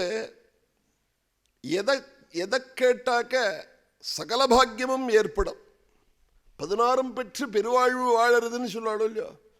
சகல பாக்கியமும் யாருக்கு எதை கேட்டாக்க கிடைக்கும் அதை சொல்லணும். எங்களுக்கு 6 கேள்வி கேட்கிற. பகவான் என்னென்ன அவதாரங்கள்லாம் பண்ணினானோ அத்தனை அவதாரமும் சொல்லணும். 2வது 3வது பகவான் கிருஷ்ணாவதாரம் என்னத்துக்கு பண்ணினான், கிருஷ்ணாவதாரம் பண்ணி என்னென்ன லீலைகள்லாம் பண்ணினான். 6 கேள்வி மொத்தம் கேட்கிறாள். அதுக்கு அடுத்தது பகவான் வைகுண்டம் போனதுக்கு அப்புறம் தர்மம் இருந்ததே அவனிடத்துல, அந்த தர்மம் யாரிடத்துல விட்டுட்டு போனான். இத்தனையும் கேள்வி கேட்டாலாம். சூதர் பதில் சொன்னார், நீங்க கேட்ட 6 கேள்விக்கும் பாகவதம் தான் பதில். பாகவதம்ங்கிற ஒரே ஒரு சப்தம்தான் பதில். நீங்க கேட்ட என்னதுன்னு கேட்டாக்க, முதல்ல என்ன கேள்வி கேட்டேன்னு சொன்னாக்க, எதை கேட்டாக்க எல்லா பாக்கியமும் கிடைக்கும், எல்லா நன்மைகளும் எதை கேட்டாக்க கிடைக்கும் அப்படின்னு கேட்டாலே, பாகவதத்தை கேட்டாதான் எல்லா நன்மையும் கிடைக்கும். இன்னொரு கேள்வி கேட்டேள், சகல வேத சாரம் என்ன அப்படின்னு கேட்டேள். வேதத்தினுடைய எசன்ஸை சொல்லணும் அப்படின்னு சொன்னாள். சௌனகர் முதலிய முனிவர்கள்லாம் அந்த வேதத்தினுடைய எசன்ஸ் என்னது அப்படின்னு கேட்டாக்க, பாகவதம் தான் வேதத்தினுடைய எசன்ஸ். பகவான் கிருஷ்ணாவதாரம் தேவகியின் இடத்துல எதுக்காக பண்ணா அப்படின்னு கேட்டேள். அந்த கேள்வி பாகவதத்தில் தான் இருக்கு. ஆகினால அதுக்கும் பதில் பாகவதம் தான். பகவான் இன்னும் என்னெல்லாம் அவதாரம் பண்ணினான் அப்படின்னு கேட்டேள். அந்த சகல அவதாரமும் பாகவதத்தில் தான் இருக்கு. அதுவும் பாகவதம் தான் பதில். பகவான் வைகுண்டம் 125 வருஷம் கிருஷ்ணாவதாரம் பண்ணி இருந்தான். ஐயா 125 வருஷம் கிருஷ்ணாவதாரம். அந்த 125 வருஷம் இருந்துட்டு அவன் வைகுண்டம் போனானே, அவனிடத்துல இருந்த தர்மத்தை பாகவத புஸ்தகத்தினிடத்துல விட்டுட்டு போயிட்டான். அதனால பெரியவாள்லாம் பாகவத புஸ்தகத்தை வீட்டில் வச்சுட்டு பூஜை பண்ணுவான். இன்னைக்கும் ஒரு சந்தனம் போட்டு ஒரு புஷ்பத்தை போட்டு கிருஷ்ணனுடைய ஒரு பாவனையை அந்த பாகவத புஸ்தகத்தில் பெரியவாள்லாம் இன்றைய தினமும் அதை காட்டுவாள். அதனால பாகவதி எங்கள் பெரியவா அனந்தராம தீட்சிதர்வாள்னு பேர். சேங்காலிபுரம் பெரியவாளுக்கெல்லாம் தெரியும். கோபமே வராதவா. இப்போ சொன்னமே கோபத்தை பற்றி சொன்னமே, கோபப்படப்படாதுன்னு சொன்னமே. கோபப்படப்படாதுன்னு சொன்னாக்க அவள் அதில் அனுஷ்டானம் பண்ணுறவாளாக இருக்கணும் இல்லையா, அதுபடி நடக்கிறவாளாக இருக்கணும் இல்லையா. அவர் கோபமே பட்டது கிடையாது. எங்கள் அப்பா சொல்லுவா, அவள் கோபப்பட்டு நான் பார்த்தது இல்லைடா அப்படின்பா. ஒரே ஒரு சமயத்தில் மாத்திரம் அவருக்கு கோபம் பார்த்துருக்கேன் அப்படின்னு சொல்லுவா. எந்த சமயம்னாக்க, அவர்கிட்ட ஏராளமான சிஷ்யாள் இருந்தா. அந்த சிஷ்யாளில் ஒருத்தர் என்ன பண்ணினா, பாகவத புஸ்தகத்தை கீழே வச்சுட்டா, தரையில் வச்சுட்டா. அந்த பாகவத புஸ்தகத்தை தரையில் வச்ச நாளைக்கும் அவளுக்கு பாரு இன்னைக்கு கோபம். ஒரு அரை மணி நேரம் கண்ணெல்லாம் சிவந்து போய், ஏய் புஸ்தகத்தை பாகவத புஸ்தகமும் உனக்கு தெரியுமா, அதனுடைய மகிமை உனக்கு தெரியுமா, கீழே வச்சையா, அது பகவான் வேற கிடையாது, அது பாகவதம் வேற கிடையாதுன்னு நான் கதறின்னு இருக்கேன். ஊருக்கு ஊர் மேடைக்கு போய் அது தெரியாதபடிக்கு அதனுடைய பெருமை தெரியாதபடிக்கு வச்சியான்னு சொல்லிவிட்டு 1/2 மணி நேரம் கண்ணுகண்ணெல்லாம் செவந்து போயிடுத்த அவளுக்கு. அந்த விஷயத்தில் அவளுக்கு கோபம் வந்து ஒரே ஒரு சந்தர்ப்பத்தில் மாத்திரம் நான் பார்த்துருக்கேன் அப்படின்ட்டு சொல்லியிருக்காள். அப்பேற்பட்ட புஸ்தகமும் இந்த பாகவதம். அதுவும் இந்த சுகாச்சாரியால் பரீட்சித்துக்கு கதை சொல்கிறதுக்கு முன்னாடி தேவதைகள்லாம் வந்துட்டாளாம்.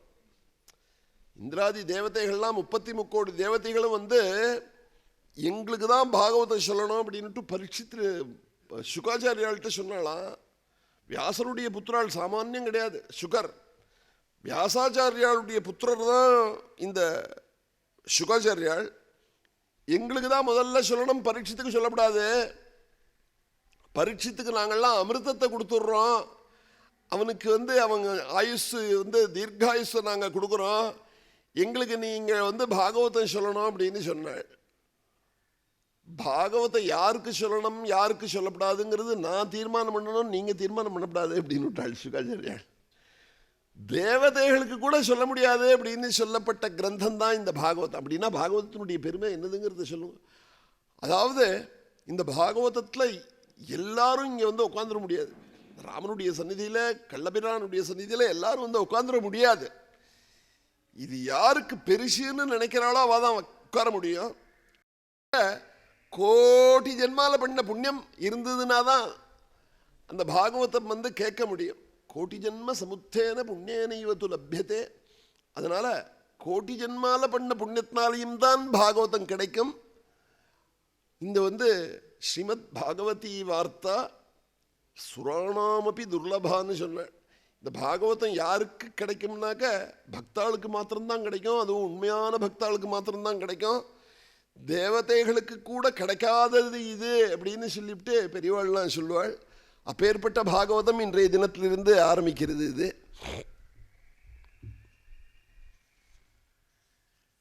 இந்த 6 கேள்விக்கும் பதில் பாகவதம் தான் அப்படின்னு சொன்னாள்.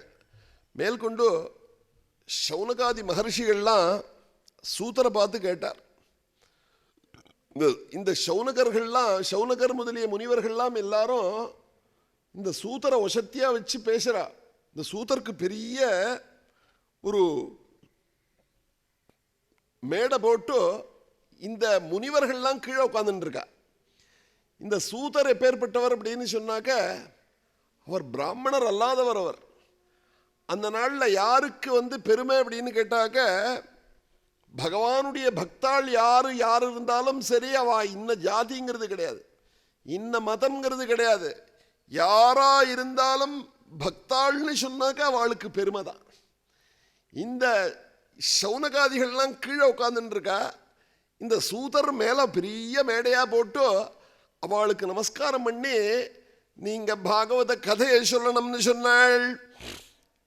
இந்த சுகாச்சாரியால் பரீட்சித்துக்கு எதனால கதை சொன்னார் அதை சொல்லணும்.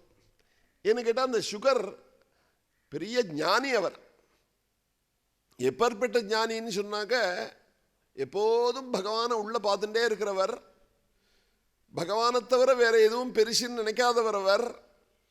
இந்த உள்ள பார்த்து பார்த்து பார்த்து பார்த்து எப்போதும் நிர்விகல்ப சமாதியிலேயே இருப்பாளாம்.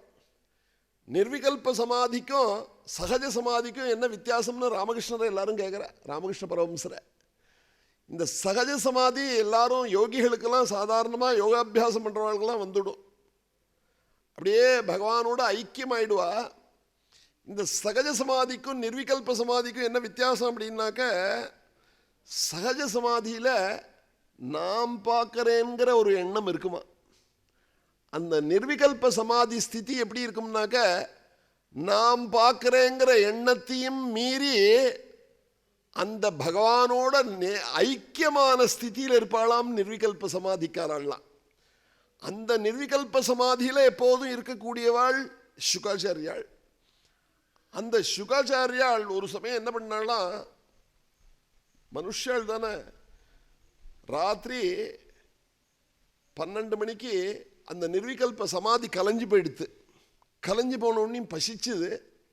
ஒரு வீட்டில் போய் பிச்சைக்காக போனார், கையை ஏந்தி நின்னார்.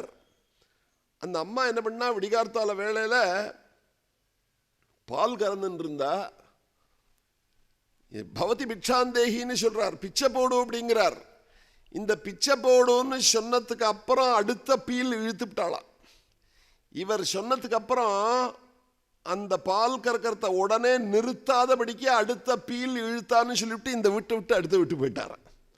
இங்கே சௌனகாதி முனிவர்கள்லாம், சௌனகர் முதலிய முனிவர்கள்லாம் ஒரு பீல் இழுக்கிற ஒரு டைம் கூட ஒரு வீட்டில் நிற்காதவரவர் 7 நாள் உட்காந்துன்னு சொன்னாரே பரீட்சித்துக்கு. அது என்ன காரணம்? என்ன அப்படி கோதோகனம் கொச்சித்து அப்படின்னு சொன்னாள். நம்ம பிச்சை போடுன்னு சொல்லியிருக்கோம். அவ பிச்சை போடுங்கிறத காதில் வாங்கினுட்டா, காதில் வாங்கிட்டு அடுத்த பீல் இழுத்துவிட்டா இனிமேல் இங்கே நிற்கப்படாது அப்படின்ட்டு தீர்மானம் பண்ணாரா. அப்படி ஒரு செகண்ட் கூட ஒரு வீட்டில் நிற்காதவர் 7 நாள் எப்படி ஒரு இடத்துல உட்காந்துட்டு கதை சொல்ல முடியும்? அதை சொல்லணும்.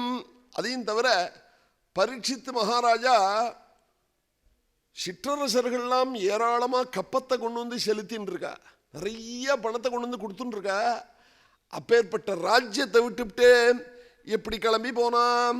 கங்கையினுடைய கரைக்கு பாகவதம் கேட்கறதுக்காக கிளம்பி போனானே, எதனால கிளம்பி போனான்னு சொல்லிவிட்டு இந்த சர்வ சமாச்சாரத்தையும் எங்களுக்கு சொல்லணும் அப்படின்ட்டு கேட்க சூதர் இந்த சுகாச்சாரியால மனசில் தியானம் பண்ணிண்டு, பகவானை தியானம் பண்ணிண்டு, இந்த சௌனகாதி மகர்ஷிகளுக்கு இந்த சத்ரயாகத்தினுடைய ஓய்வு காலத்தில் நைமிஷாரண்ய க்ஷேத்திரத்தில் இந்த பாகவதத்தை ஆரம்பிச்சாளாம். அப்படி முதல்ல வியாசநாரத சம்வாதம் சொன்னார். வியாசருக்கும் நாரதருக்கும் ஏற்பட்ட ஒரு பேச்சுவார்த்தை. இதுதான் முதல்ல பிள்ளையார் சுழி பாகவதத்துக்கு. வியாசர் சரஸ்வதி நதி தீரத்தில் உட்கார்ந்துட்டு இருந்தார். நாரதர் அங்கேருந்து வந்தார் வியாசரை பார்க்கறதுக்காக. வியாசர்னா சாமானியம் கிடையாது.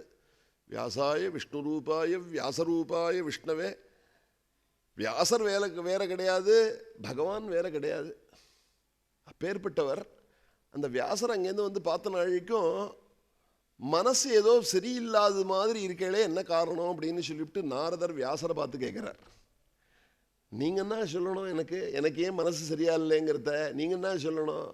டாக்டர்கிட்ட போய் பார்த்தாக்க உங்களுக்கு என்ன கோளாறு அப்படின்னு சொல்லிவிட்டு சொல்லுங்க அப்படின்ட்டு டாக்டர் கேட்கக்கூடாது. வாஸ்தவமான டாக்டராக இருந்தான்னாக்கா நீங்கள் படுத்துங்க அப்படின்ட்டு வயத்தை அழுத்தி பார்த்த உடனேயுமே இந்த வியாதி அப்படின்னு விடுவா. ஸ்கேன்லாம் எழுத மாட்டா. உங்களுக்கு தெரியுமா? உங்களுக்கு ஸ்கேன்லாம் ஒரு தலைவலி ஜுரம் அப்படின்னு சொன்னாக்கா ஸ்கேன் எழுதுகிற வழக்கம்லாம் இல்லை. ஒரு படிப்பு வசந்த மனுஷால் இடத்துல மாட்டின்றதுனாக்க ஜனங்களுக்கு நன்மையை பண்ணுறதான ஒரு படிப்பாக இருக்கும். அது வெங்கட்டு டாக்டர்னு இருந்தார் கும்பகோணத்தில். ஜுரம்னு போனேன்னாக்கா 2 ரூபா தான். அதுவும் கடங்கட்டில் சொல்லிட்டு போகிறவாளும் உண்டு. எழுதி கொடா, இவனுக்கு பணம் வரப்போ கொடுப்பான்டா இவன் அப்படின்ட்டு 2 ரூபா கடன். பின்னாடி ஒருத்தர் ராமுன்னு ஒருத்தர் 5-6 மாத்திரை, அதுக்கப்புறம் ஏதோ ஒரு சிரப்பு எல்லாத்தையும் இடித்து கலக்கி ஒரு மிக்சரை கலந்து கொடுத்துருவா. 2வது நாள் இந்த ஜுரம் சரியாகிடும், உடம்பு சரியாகிடும்னு வச்சுக்கோங்களேன். பார்த்த ஒன்றுமே இன்ன கோளாறு தான் அப்படின்னு சொல்லிவிட்டு தெரிஞ்சுண்டு சின்ன ஒரு விலை ரூபாய் வாங்கிட்டு வைத்தியம் பண்ணிட்டு இருந்தா. இப்போ சின்னதாக ஏதாவது ஒரு தலைவலின்னு போனாக்க பெரிய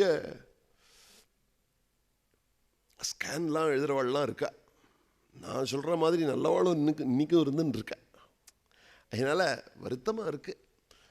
நம்மளுடைய படிப்பு, நம்மளுடைய புத்தி சக்தி புறத்தியாருக்கு உபகாரமாக இருக்கணும்.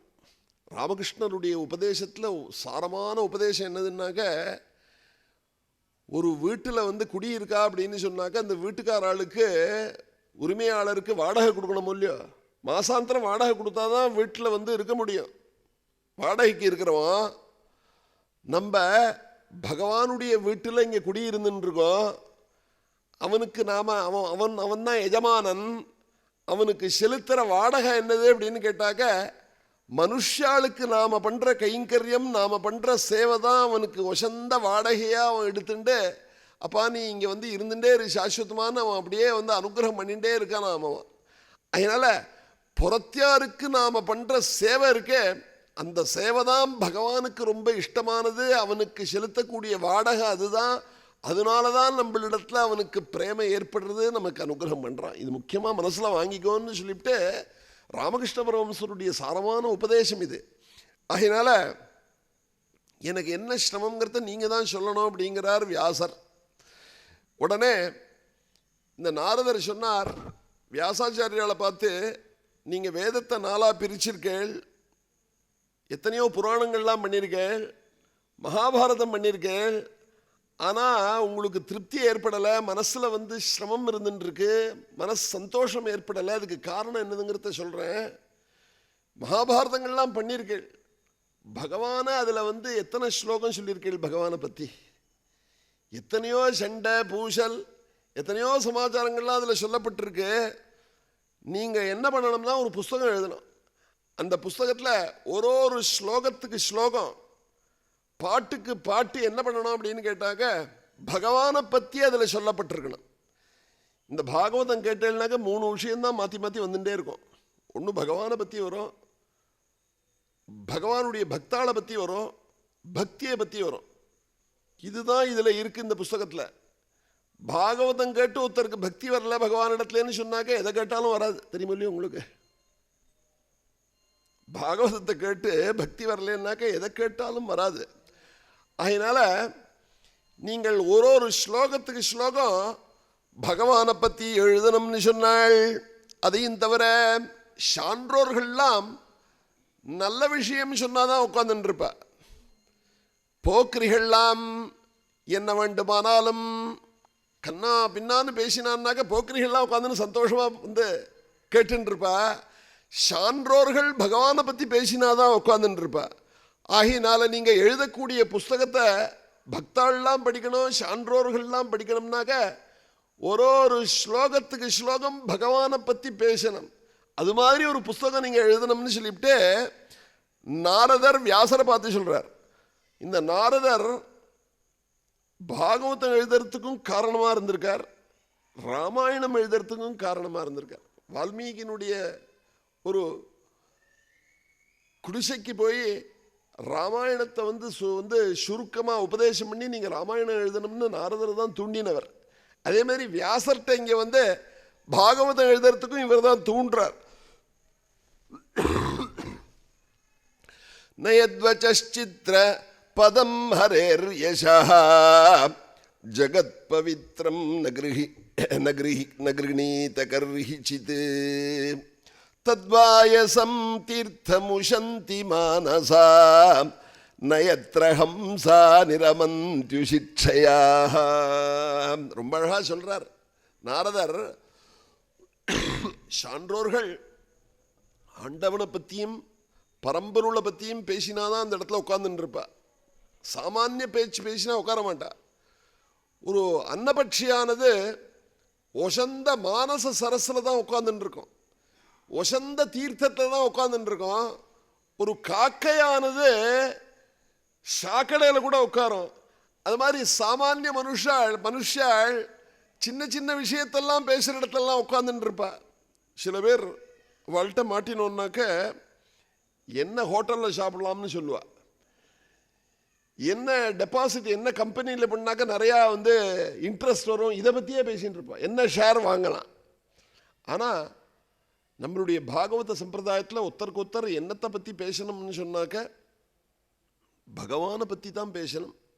அதுதான் இங்கே சொல்கிறாள். இங்கே வியாசரை பார்த்து ஒரு ஸ்லோகம் அது தப்பாக எழுதினாலும் பரவாயில்ல, தெய்வத்தை பற்றின ஒரு புஸ்தகமாக இருக்கணும். நீங்கள் எழுதக்கூடிய புஸ்தகம் தெய்வத்தை பற்றி இருந்ததுனாக்க ஒரு ஸ்லோகமும் தப்பாக இருந்ததுனாலும் பரவாயில்ல, சான்றோர்கள் அந்த இடத்துல உட்கார்ந்துட்டு இருப்பார். சத்வா அப்படி தத்வாக் விசர்கா ஜனதாக விப்ளவா யஸ்மின் பிரதிஸ்லோகம் அபத்தவத்யபி. இப்படி சொல்லிவிட்டு பகவானுடைய கதையை நீங்கள் எழுதணும், ஸ்லோகத்துக்கு ஸ்லோகம் ஆண்டவனை பற்றி பேசணும்னு சொல்லிவிட்டு சொன்னார்.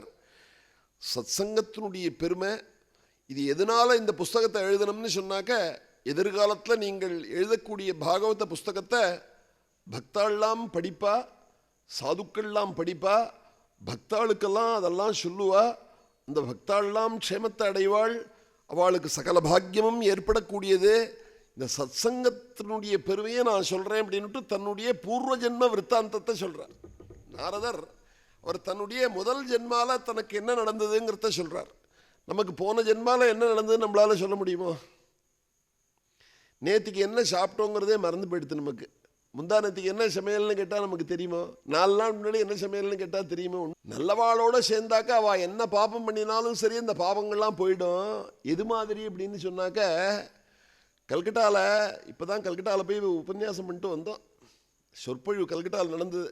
ஆதிசங்கரை பற்றி ஒரு வாரம் உபன்யாசம் நடந்து சங்கர ஜெயந்தியும் போது அந்த கல்கட்டாவில் சந்தன் நகர்னு ஒரு ஊர் இருக்குது. அந்த சந்தன் நகரில் முந்தியெல்லாம் இந்த விடுதலை போராட்ட வீரர்கள்லாம் கல்கட்டாவில் கடுமையாக பேசிவிட்டு நேராக சந்தன் நகருக்கு போயிடுவாளாம். அந்த சந்தன் நகருங்கிறது எப்படின்னாக்க அது ஃப்ரெஞ்சை சேர்ந்தது. அது இந்த பிரிட்டிஷ் போலீஸ்காரெல்லாம் சந்தன் நகர் போனான்னாக்க இந்த கடுமையாக பிரச்சாரம் பண்ணினவாளெல்லாம் அங்கே போய் போனாக்க பிடிக்க முடியாது. ஏன்னா அது ஃப்ரெஞ்சை சேர்ந்தது. நம்ம ஊரில் பாண்டிச்சேரி மாதிரின்னு வச்சுங்களேன். பாரதியார் கடுமையாக பேசிட்டு நேராக பாண்டிச்சேரிக்கு போயிடுவார், பிரச்சாரம் பண்ணுவார். பாண்டிச்சேரிக்கு போனான்னாக்க இந்த பிரிட்டிஷ் போலீஸ்காரால அரெஸ்ட் பண்ண முடியாது. அது மாதிரி என்ன தப்பு பண்ணினாலும் பரவாயில்ல, சான்றோர்களுடைய சேர்க்கை ஏற்பட்டது அப்படின்னு சொன்னாக்க பகவான் என்ன பண்ணுவானா, அவ பண்ணின பாபத்தை பொறுத்துண்டு அவளுக்கு அனுகிரகம் பண்ணிவிடுவானாம். சந்தன் நகரில் போகிற மாதிரி அந்த சந்தன் நகரில் போகிற தப்பு பண்ணவா எப்படி போலீஸ்காரா பிடிக்க முடியாதோ அது மாதிரி சாதுக்களோட சேர்ந்தவாளை பகவான் அவள் தப்பு பண்ணாங்கிறத அந்த தப்பு கணக்கே அவன் எடுத்துக்க மாட்டான் அப்படின்னு சொல்லிவிட்டு ராமகிருஷ்ண பரமஹம்சர் நமக்கு புரிகிற மாதிரி சொல்கிறாரு இங்கே. அப்படி இவர் தன்னுடைய முதல் ஜென்மாவில் ஒரு ஸ்திரீவளுடைய சாதாரண ஏழை குடும்பத்தில் பிறந்தவர் இந்த நாரதர். அவள் அம்மா ஒரு 10 பாத்திரத்தெல்லாம் தேய்ச்சி அதனால வர வீடுகளெல்லாம் போய் பெருக்கி கூட்டி அதனால வர முடியினால இந்த குடும்பத்தை நடத்தின்னு இருக்கா. ஒரு குடும்பத்தில் சன்னியாசிகள்லாம் சேர்ந்தாலாம். ஒரு பெரிய பணக்கார குடும்பம். அதில் இவ வேலை செஞ்சுட்டு இருக்கா இவருடைய தாயார். அந்த சன்னியாசிகள்லாம் துறவிகள்லாம் வந்த நாளைக்கும் அந்த துறவிகளிடத்துல என்னை ஒப்படைச்சுட்டா எங்கள் தாயார். வியாசர்கிட்ட சொல்கிறார் இந்த கதையை. தன்னுடைய முதல் ஜென்மாவில் நடந்த கதையை சொல்கிறார் நாரதர். அத்தனை சன்னியாசிகளுக்கும் நமஸ்காரம் பண்ணினா எங்கள் அம்மா, என் குழந்தை சின்ன குழந்தை, அந்த குழந்தைக்கு ஏதாவது நல்லது சொல்லி அந்த குழந்தைய நீங்கள் அனுகிரகம் பண்ணணும்னு சொல்லிவிட்டு எங்கள் அம்மா அந்த சன்னியாசிகளிடத்தில் துறவிகளிடத்தில் விட்டுட்டு போயிட்டான். அந்த துறவிகள்லாம் எனக்கு என்னெல்லாம் வேலை செய்யணும்னு சொல்லணுமோ சொல்லுவா. அதை பண்ணுப்பா, இந்த இது பண்ணுப்பா அப்படின்னு சொல்லுவாள். நான் எல்லா வேலையும் கேட்பேன். அத்தனை வேலையும் செய்யும் பொழுது எங்கள் அம்மா அப்பப்போ பாப்பா என்ன நான் சௌக்கியமாக இருக்கேனா, நான் சந்தோஷமாக இருக்கேனா என்னாக்க அவன் என்ன நினச்சிட்டு இருந்தான்னு சொன்னாக்க தான் தான் என்னை காவந்து பண்ணுறவன்னு நினச்சிட்டு இருந்தா. உலகத்தில் பகவான் எல்லாரும் பகவானிடத்தில் அதீனத்தில் இருக்காங்கிறது அவன் நினைக்கல. என்ன காரணம்னா அஜ்ஞானத்தினால. நம்மளாம் நினச்சிட்டு இருக்க முடியும் நம்ம குழந்தைகளை நம்ம தான் காவந்து பண்ணுறோன்னு நினச்சிட்டு இருக்க முடியும். ரொம்ப அது அசட்டுத்தனம். அது அஜ்ஞானம்தான் காரணம். பகவான் தான் நம்ம குழந்தைகளை காவந்து பண்ண. நம்ம காவந்து எங்கேருந்து பண்ணுறது சொல்லுங்களேன். அவர் சொல்கிறாருங்க, இந்த உலகமானது தெய்வத்தினுடைய அதீனத்தில் இருக்கு. எது மாதிரி அப்படின்னாக்க பொம்மலாட்டக்காரனுடைய கைகளில் பொம்மைகள்லாம் எப்படி அகப்பட்டு கொண்டிருக்கிறதோ, அதுவும் இங்கே சொல்கிறாருங்க பெண் பொம்மையை பற்றி சொல்கிறாருங்க. யோஷா தாருமையதா அப்படிங்கிறார் வியாசர்கிட்ட நாரதர் சொல்லும் பொழுது, ஒரு பெண் பொம்மையானது பொம்மலாட்டக்காரன்ட்டு எப்படி மாட்டின்னு இருக்கோம் அப்படிங்கிறார். ஏன்னா பெண் பொம்மைக்கு கயிறு ஜாஸ்தி, அதாவது அது ரொம்ப கட்டுப்பட்டிருக்கு அந்த பெண் பொம்மை. அது மாதிரி நாம் ஆண்டவனிடத்தில் கட்டுப்பட்டிருக்கோம். ஆனால் எங்கள் அம்மா என்ன நினச்சிட்டு இருக்கான்னாக்கா தான் தான் என்ன காவந்து பண்ணுறதா நினச்சிட்டு கொஞ்ச நாளைக்கு ஒரு வாட்டியவ என்ன பார்த்துட்டே இருப்பா. நான் சௌக்கியமாக இருக்கேனான்னு சொல்லிவிட்டே ஏகாத்மஜா மே ஜனனி யோஷின் மூடா சகிங்கரி மையாத்மஜேனன்யகதோ. நம்மளாண்டி இந்த குழந்தை இருக்கு, இந்த குழந்தைக்கு நல்லது ஏற்படணும்னு சொல்லிவிட்டு நான் அந்த சாதுக்களுக்கெல்லாம் நான் அந்த துறவிகளுக்கெல்லாம் பணிவிட செய்கிறேன். நான் அப்பப்போ பார்த்துப்பா இந்த துறவிகளுக்கு நான் பணிவிட செஞ்சுட்டு இருந்தேன். அந்த துறவிகள் என்ன பண்ணினா அப்படின்னு சொன்னாக்க, ஒரு நாளைக்கு அவள் சாப்பிட்டுட்டே இருந்தா, சாப்பிட்ட உடனே தான் சாப்பிட்டத பாக்கியே எங்கிட்ட கொடுத்துட்டா. அந்த சாப்பாடு அவா சாப்பிட்ட பாக்கியை நான் சாப்பிட்டதுனால என்ன ஏற்பட்டதுனாக்க, நான் ஜென்ம ஜென்மாந்திரத்தில் பண்ணின பாபங்கள்லாம் போயிடுத்து. பாபம் போயிடுத்துங்கிறத நான் இதனால தெரிஞ்சுட்டேன்னு சொன்னாக்க, அந்த துறவிகள்லாம் எனக்கு கிருஷ்ணனுடைய கதையை ஆரம்பித்து சொல்ல ஆரம்பிச்சுட்டா. கிருஷ்ணனுடைய கதையை யாரால கேட்க முடியும் அப்படின்னாக்க, சகல பாபமும் போனவா தான் இங்கே உட்காந்துன்னு கேட்க முடியுமே தவிர சாமானியால் கேட்க முடியாது. ஆகினால என்னுடைய பாபமானது அவள் சாப்பிட்ட சாப்பாட்டை மிச்ச சாப்பாட்டை சாப்பிட்டதுனால என்னுடைய பாபம் முழுக்க போயிடுத்தேன்.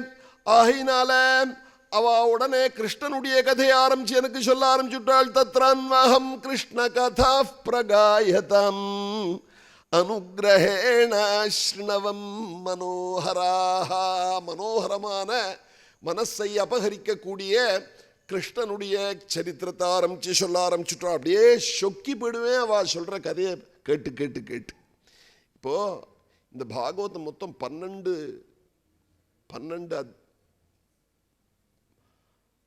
12 ஸ்கந்தங்களாக பிரித்து சொல்லப்பட்டிருக்கு. ஒரு ஸ்கந்தம்னாக்க ஒரு காண்டம்னு வச்சுக்கோங்களேன், ராமாயணத்தில் காண்டம்ங்கிற மாதிரின்னு வச்சுக்கோங்களேன். இந்த 12ல் 10வது ஸ்கந்தத்தில் தான் கிருஷ்ணனுடைய சரித்திரத்தை சொல்றார் சுகர். அந்த கிருஷ்ணனுடைய சரித்திரத்தை கேட்கறதுக்கு முன்னாடி 9 ஸ்கந்தம் நம்மளை தயார் பண்றார்.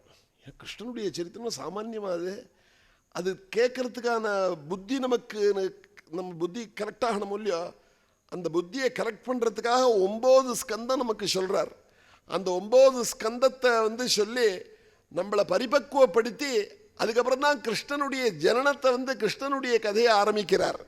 அதனால அந்த கிருஷ்ண கதையை கேட்கறது அப்படின்னு சொன்னா என்னுடைய சகல பாபத்தையும் போக்கிவிட்டாள் அவளுடைய அனுகிரகத்தினால. அதுக்கப்புறம் கிருஷ்ணனுடைய கதையை சொன்னாள். இப்படியே சந்தோஷமா நான் போயிட்டு இருந்தது. ஒரு நாளைக்கு காலம்பரை எழுந்துன்னு பார்த்தேன், அந்த சாதுக்கள்லாம் கிளம்பி ஊரை விட்டு போயிட்டா. எங்கே போகிறாங்கிறத சொல்லவே இல்லை. துறவிகள் எல்லாரும் போகலை. எல்லாரும் போனதுக்கப்புறம் எனக்கு நான் ரொம்ப வருத்தப்பட்டேன். அம்மா வாழலாம் எங்கே அப்படின்னு கேட்டேன். அப்பா ஊரை விட்டு போயிட்டாடா அப்படின்னு சொன்னா. ரொம்ப அழுதேன்னா, அப்படி அனுகிரகம் பண்ணிட்டு போயிட்டாவா.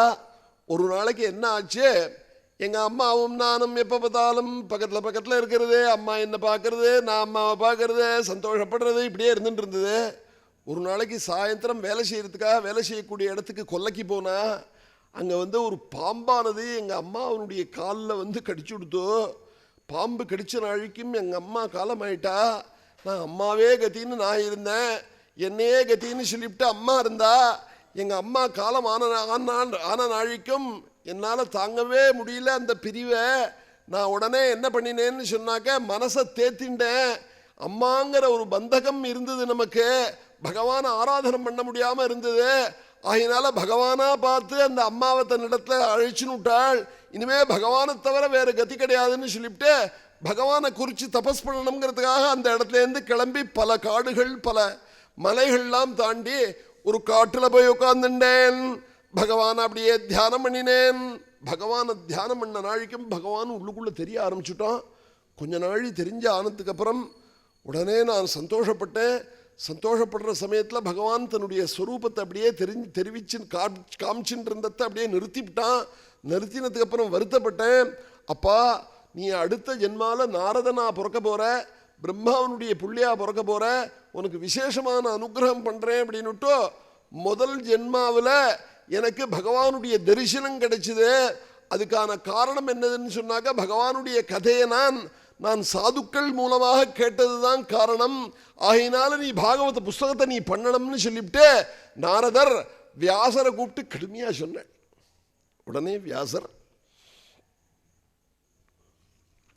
11,000 ஸ்லோகம் மொத்தம். இந்த பாகவதம் 11,000 ஸ்லோகமா பண்ணி 12 ஸ்கந்தமா பிரிச்சு பாகவதங்கிற புஸ்தகத்தை பண்ணினார். இந்த பாகவதம்ங்கிற புஸ்தகத்தை யாருக்கு உபதேசம் பண்றதுன்னு யோஜனை பண்ணினார். தன்னுடைய புத்திரரான சுகருக்கு உபதேசம் பண்ணணும்னு இவருக்கு ஆசை. ஆனால் சுகரோ வீட்டில் இல்லை. சின்ன வயசுலேயே அவர் ஞானி, வீட்டை விட்டு கிளம்பி போயிட்டார், ஓடி போயிட்டார் அவர். விட்டு ஆனால் இந்த சுகரை வீட்டுக்கு வந்து கொண்டு வரணும் அப்படின்னு நினைச்சார் அவர். எப்படி கொண்டு வருதுன்னு தெரியல. அப்பொழுது ஒரு யோசனை தோணித்து. தான் பண்ணின இந்த பாகவதத்திலேருந்து ஒரு ஸ்லோகம், அந்த ஸ்லோகத்தை காட்டுக்குள்ள போற விறகு வெட்டிக்கெல்லாம் சொல்லி கொடுத்தார். அப்பா, யாராவது தவம் பண்ணிட்டு இருந்தான்னு சொன்னாக்க அந்த தவம் பண்ணிட்டு இருக்கிற இடத்துல போய் இந்த ஸ்லோகத்தை சொல்லுங்க. அவ மனசு மாறுறதா, இந்த ஸ்லோகம் யாரு பண்ணினா ஏதாவது கேள்வி கேட்டான்னாக்க அவளை எங்கிட்ட அழிச்சுன்னு வந்துருங்க அப்படின்னு வியாசர் காட்டுக்கு போற விறகு வெட்டிட்டெல்லாம் இந்த ஸ்லோகத்தை சொல்றார். இது என்ன ஸ்லோகம் அப்படின்னாக்க, பகவான் கோபிகைகளை எல்லாம் அனுகிரகம் பண்ணணுங்கிறதுக்காக பிருந்தாவனத்தில் வேணுகானம் பண்ணினான், புல்லாங்குழல் ஊதினான். அந்த புல்லாங்குழல் ஊதுற சமயத்தில் அவன் எப்படி இருந்தான்னு வியாசர் வர்ணிக்கிறார் இந்த பாகவதத்தில் 10வது ஸ்கந்தத்தில். அந்த ஸ்லோகத்தை இந்த விறகு வெட்டிக்கெல்லாம் சொல்லி கொடுத்து அனுப்பிச்சார். நம்ம தேசத்தில் விறகு வெற்றவாள்லாம் சம்ஸ்கிருத வாசிய தேசம். தமிழ்நாட்டில் இது வந்து இந்த இந்த இந்த சம்ஸ்கிருதங்கிற மொழி யாரோ ஒருத்தருக்காக இது அப்படின்னுட்டு பிரச்சாரம் நடந்துடுத்தோ, நமக்கெல்லாம் அது ஒரு பெரிய பாக்கிய குறைச்சல் தான், வேறு என்னதுன்னு சொல்கிறது. தமிழ்நாட்டில் மட்டும்தான் இது மாதிரி. நீங்கள் பக்கத்தில் கேரளாவில் எல்லாரும் எல்லா ஜாதிக்காராலும் சம்ஸ்கிருதம் வாசிக்கிறா, கர்நாடகாவில் எல்லா ஜாதிக்காராலும் சம்ஸ்கிருதம் வாசிக்கிறா, ஆந்திராவில் எல்லா ஜாதிக்காராலும் சம்ஸ்கிருதம் வாசிக்கிறா. ரொம்ப வருத்தமான காரியம். அதாவது இப்போது அமெரிக்காவில் என்ன கண்டுபிடிச்சிருக்கா அப்படின்னு சொன்னாக்க, 2 பாஷைக்கு மேலே 3 பாஷை 4 பாஷை படிக்கிறவாளுடைய புத்தியானது ரொம்ப விசேஷமாக, ரொம்ப கூர்மையாக, ரொம்ப புத்திசாலித்தனமாக அந்த புத்தி வந்து ரொம்ப சொல்ல முடியாத அளவுக்கு அந்த புத்தியினுடைய கூர்மையை வந்து யாராலையும் அதனுடைய புத்தியினுடைய ஆழத்தை வந்து கண்டுபிடிக்க முடியாதபடிக்கு போகிறது. யாருக்குன்னு கேட்டாக்க பல பாஷையை படிக்கிறவாளுக்கு. அதனால இந்த பாஷைகளெல்லாம் துவேஷம் இருக்கே, அது ரொம்ப தப்பான காரியம் அது. அதனால எல்லா பாஷையும் தெரிஞ்சுக்கணும்னு ஆசைப்படணும். குழந்தைகள்லாம் நிறையா பாஷையை சொல்லிக் கொடுக்கணும்.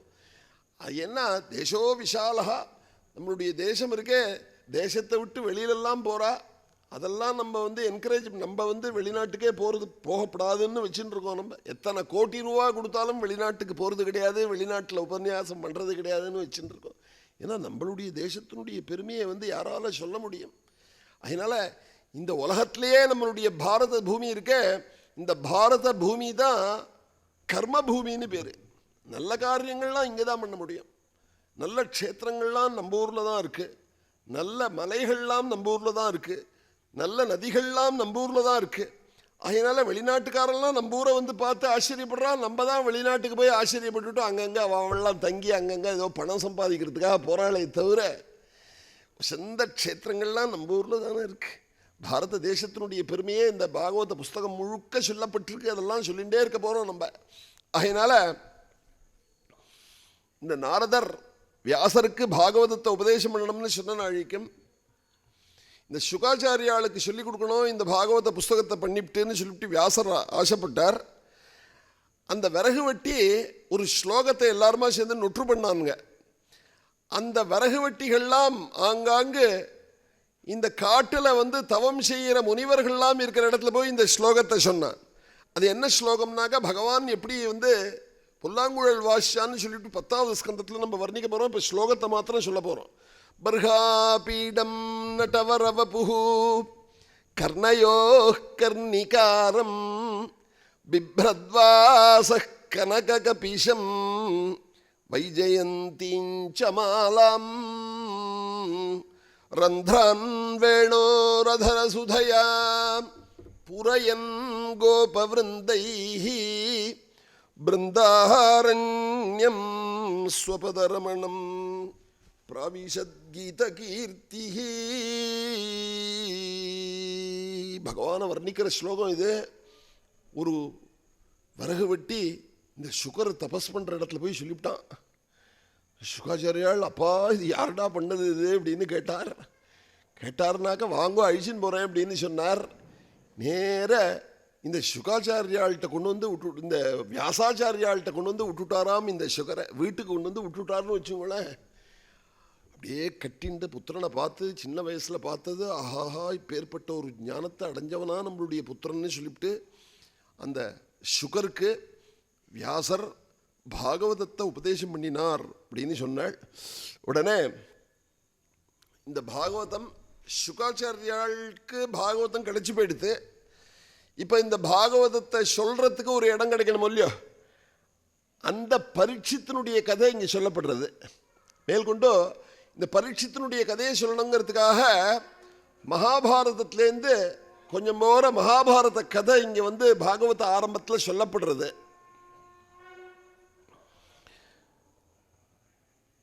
துரோணனுடைய புள்ள அஸ்வத்தாமா என்ன பண்ணினா,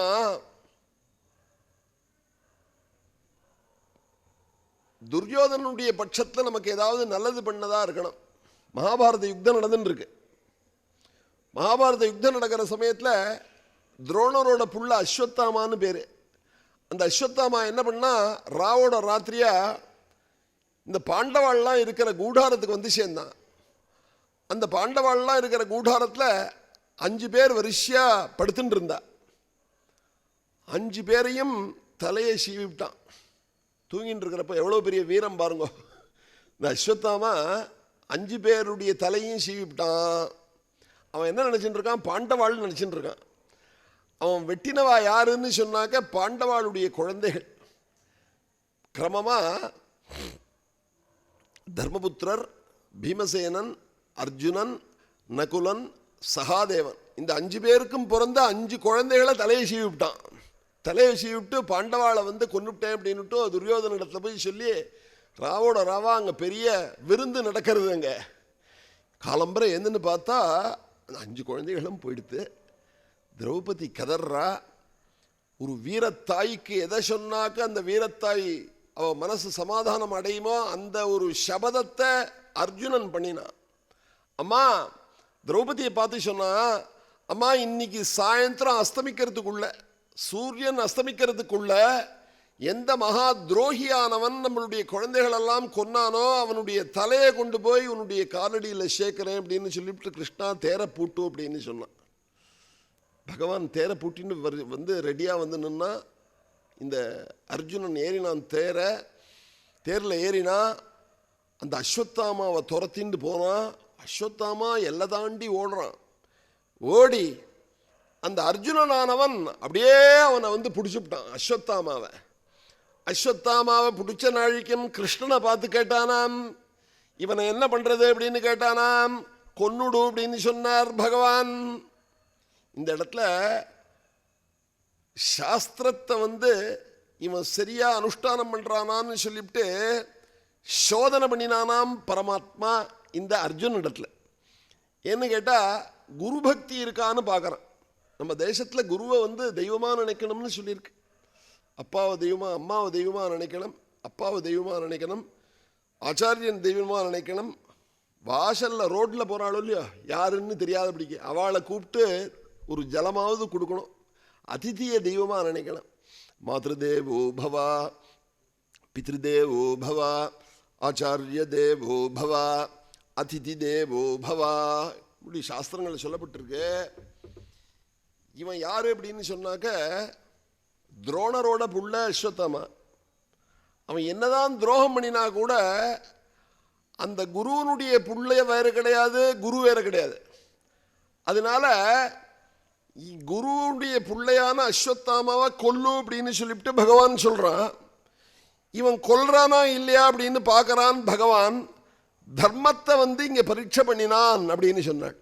ஏவம் பரீட்சதா தர்மம் பார்த்த கிருஷ்ணேன சோதிதா. என்னடா இந்த மாதிரி சொல்றானே, இதுல ஏதோ பொடி இருக்கு அப்படின்ட்டு தீர்மானம் பண்ணிவிட்டான் அர்ஜுனன். அப்பா நீ என்ன கொல்லப்படாதுங்கிறதுக்காக தான் கொல்லுன்னு சொல்றியா, என்ன சொல்றேங்கிறது எனக்கு புரியல. சரி, உன்னுடைய வார்த்தைக்கு என்னால் அர்த்தம் புரிஞ்சுக்கிறதுக்கு என் சக்தன் கிடையாதுன்னா நான் என்ன பண்ணுறேன் அப்படின்னு சொன்னாக்க, இவன் தலையை கொண்டு வந்து தள்ளுறேன்னு தான் சொல்லியிருக்கேன் திரௌபதியின் இடத்துல. இவனை கொண்டு அப்படியே பிடிச்சி பன்னியை கட்டுவனோ இல்லையோ அந்த மாதிரி கட்டி என்ன பண்ணானா இந்த 2 பேருமா சேர்ந்துட்டு திரௌபதியினுடைய காலங்கீழே கொண்டு வந்து போட்டு விட்டானா சாயந்தரத்துக்குள்ள. திரௌபதி கீழே குனிஞ்சு பார்க்குறா.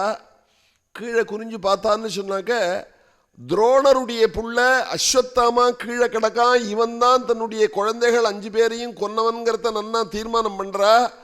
அப்படி தீர்மானம் பண்ணி அவன் என்ன பண்ணுறா அப்படின்னு சொன்னால், அவுத்து விடு அவுத்து விடு அவுத்து விடுன்னு சொன்னாலாம். முச்சதாம் முச்சதாமேஷா.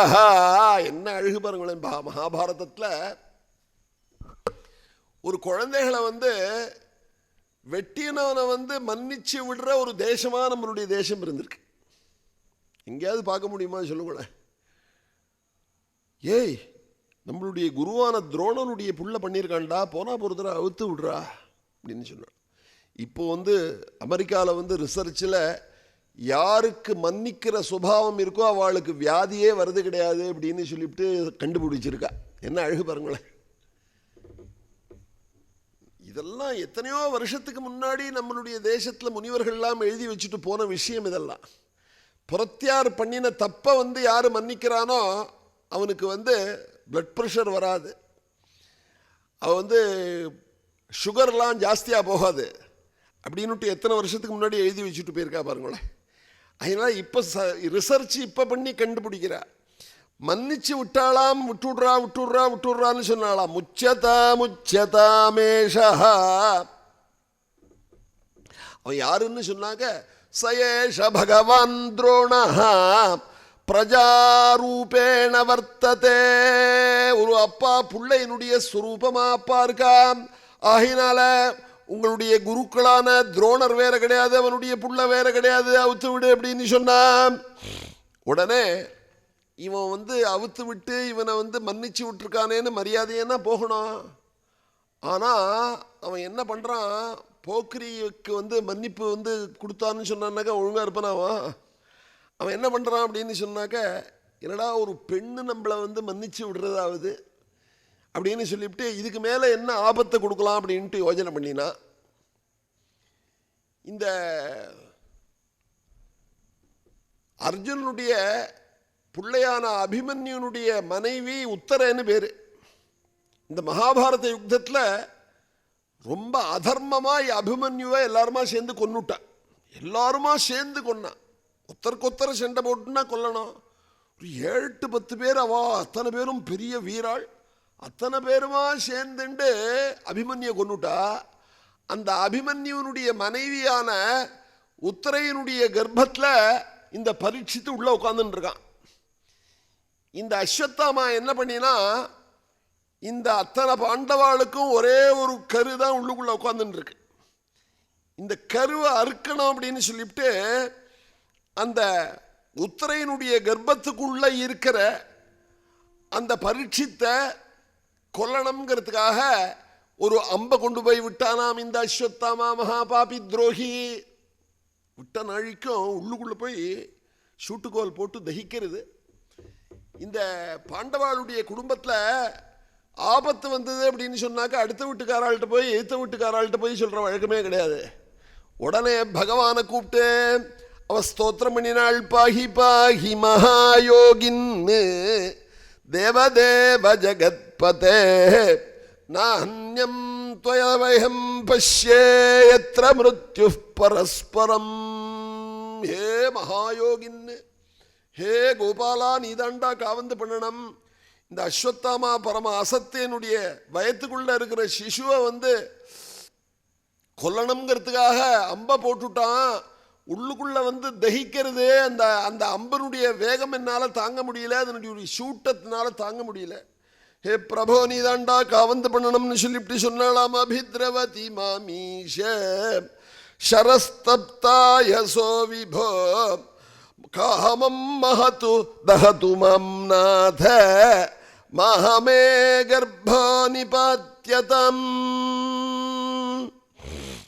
இப்படி சொன்ன நாளைக்கும் பகவான் ஆஹாஹா உள்ளுக்குள்ள ஒரு அருமருந்தான இந்த பரீட்சித்தை நம்ம ஜாக்கிரதையாக காவந்து பண்ணணும், நம்மளுடைய கதையை கேட்கணுங்கிறதுக்காகவே அவனை ரட்சிச்சுட்டு இருந்தோம். அதுக்கு ஆபத்து வந்துடுத்தான்னு சொல்லிவிட்டு பகவான் என்ன பண்ணினானா, அந்த உத்தரை சரணாகதி பண்ணின நாழிக்கும் அந்த உத்தரையினுடைய கர்ப்பத்துக்குள்ள பகவான் புகுந்து அந்த உத்தரையனுடைய கர்ப்பத்தில் இருக்கக்கூடிய அந்த பரீட்சித்து வந்து அவனை காவந்து பண்ணுறதுக்காக பகவான் உள்ளுக்குள்ளே போய் பார்த்து காவந்து பண்ணினான். அந்த அஸ்வத்தாமா விட்ட அம்பை வந்து அந்த அம்பனுடைய வீரியத்தை அழித்து அந்த பரீட்சித்தை காவந்து பண்ணினானாம். அப்படி பகவான் காவந்து பண்ணினான். பட்டாபிஷேகம் நடந்தது தர்மபுத்திரருக்கு. மகாபாரத யுத்தங்கள்லாம் ஆகி குருக்ஷேத்திரத்தில் பகவான் தர்மபுத்திரர் பட்டாபிஷேகம் ஆன பிறகு நான் ஊருக்கு கிளம்ப போகிறேன், துவாரகைக்கு கிளம்ப போகிறேன் அப்படின்னு சொன்னாள். உடனே இந்த பாண்டவாளுக்கெல்லாம் தாயாரான குந்தி பகவானை பார்த்து ஸ்தோத்திரம் பண்ணினாள். குந்தி ஸ்துதின்னு பேர். இது கேட்கறதுக்கு ரொம்ப கொடுத்து வச்சிருக்கணும். இன்னும் 20 நிமிஷம்தான் இருக்குது. அதனால் இந்த குந்தி ஸ்துதி ஒரு ஸ்லோகம், பீஷ்மஸ்துதி ஒரு ஸ்லோகம், பரீட்சித்தினுடைய ஜனனம் 20 நிமிஷத்துக்குள்ளே இப்போ சொல்ல போகிறது. அதனால் ரொம்ப புண்ணியமான சரித்திரம். நீங்களாம் ரொம்ப பொறுமையாக கேட்டுருக்கீர்கள். ஏன்னா இந்த வடமொழியில் சொல்லக்கூடிய ஸ்லோகங்கள்லாம் கேட்கணும்னு சொன்னாக்க பாக்கியம் இருந்தால் தான் உட்கார முடியும். ஏன்னா என்னமோ புரியாத பாஷையில் ஏதோ சொல்லிட்டு இருக்காரு, ஏந்துன்னு வீட்டை பார்க்க போவோம் அப்படின்னாக்க போகலாம். ஆனால் நமக்கு வந்து இது விசேஷமான பாக்கியங்களை என்ன சாமானியம் கிடையாது. பெரியவாள்லாம் ஊருக்கு ஊர் இதெல்லாம் சொல்லி இதை கேட்டவாள்லாம் எத்தனையோ பெரிய ஸ்தானங்கள்லாம் இருக்க. அதனால் இவ்வளோ ஒசத்தியை வந்து குழந்தைகளுக்கெல்லாம் கொடுத்த சரித்திரம்னு வந்து உட்கார்ந்தாதான் உண்டு.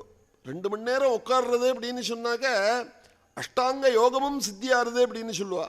இந்த சிரவண பக்தி இருக்கே, கேட்கறது, கதையை கேட்கறதுன்னு இருக்கே, இந்த அஷ்டாங்க யோகத்தை என்னெல்லாம் சொல்லியிருக்கோ அது அத்தனையும் சித்தியாருது. இங்கே இப்போ 2 மணி நேரம் நீங்கள் உட்காந்துருந்தேன்னாக்கா 2 மணி நேரம் வாக்கு அடக்கிறேன், வாயை வந்து பேசுறது கிடையாது, மௌனம் வந்து சித்திக்கிறது. 2 மணி நேரம் மௌனமாக இருக்கிறதுனாக்க முடியுமா சொல்லுங்களேன்? மௌனம் சித்திக்கிறது. 2 மணி நேரம் எதுவும் சாப்பிடாமல் இருக்கும். வீட்டில் இருந்தோம்னாக்கா 2 மணி நேரம் சும்மா இருக்குமா வாய், ஏதாவது வாயில் போட்டுட்டே இருக்கும். இப்படி இந்த பஞ்ச கர்மேந்திரியம், பஞ்ச ஞானேந்திரியம் எல்லாத்தையும் அடக்கிண்டு ஒரு 2 மணி நேரம் உட்கார்றதுன்னு சொன்னாக்க இந்த கதையில் உட்கார்றதுனுடைய பாக்கியம் இருக்கே சொல்லியே முடியாது. அப்படியே குந்தி வந்து பகவான் ஊருக்கு கிளம்புறேன்னு, என் அப்பனே நீ வந்து தர்மபுத்திரனுக்கு வந்து பட்டாபிஷேகம் பண்ணி வச்ச, நீ பக்கத்தில் இல்லை அப்படின்னு சொன்னாக்க இந்த மகாபாரத யுத்தத்தில் இவாள்லாம் எப்படி ஜெயிச்சிருக்க முடியும்னு சொல்லிவிட்டு குந்தி பகவானை பார்த்து ஸ்தோத்திரம் பண்ணினாள். கிருஷ்ணாய வாசுதேவாய தேவகீ நந்தனாய சாம் நந்தகோபகுமாராய கோவிந்தாய நமோ நமஹ. பகவான் சொன்னானா குந்தியை பார்த்து, அம்மா நீ எனக்கு அத்தை இல்லையா, அத்தை எனக்கு நமஸ்காரம் பண்ணின நமஸ்காரம் பண்ணலாமான்னு சொல்லிவிட்டு கேட்டாளாம் பகவான்.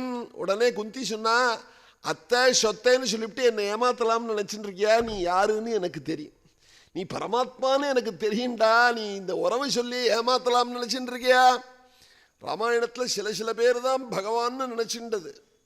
இந்த ராமாயண பாத்திரத்தில் சுமித்ரா வந்து ராமனை வந்து பகவான்னு பார்த்தாள், சரபங்கர் பார்த்தார், சபரி பார்த்தார், ஹனுமார் பார்த்தார். இப்படி சில பேர் தான் அவன் வந்தவன் பரமாத்மான்னு தெரியும்.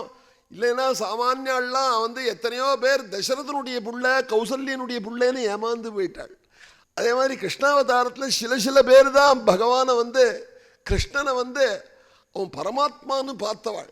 அதில் ஒத்தி பரம ஞானியான ஞானவதியான இந்த குந்தியானவள் யதா ஹிருஷிகேஷகலேன தேவகீ கம்சேன ருத்தா சுச்சிரம் சுச்சர்ப்பிதாஹ விமோசிதாஹஞ்ச சஹாத்மஜா விபோ த்வைவ நாதேன முஹுர்விபத்கணாத்.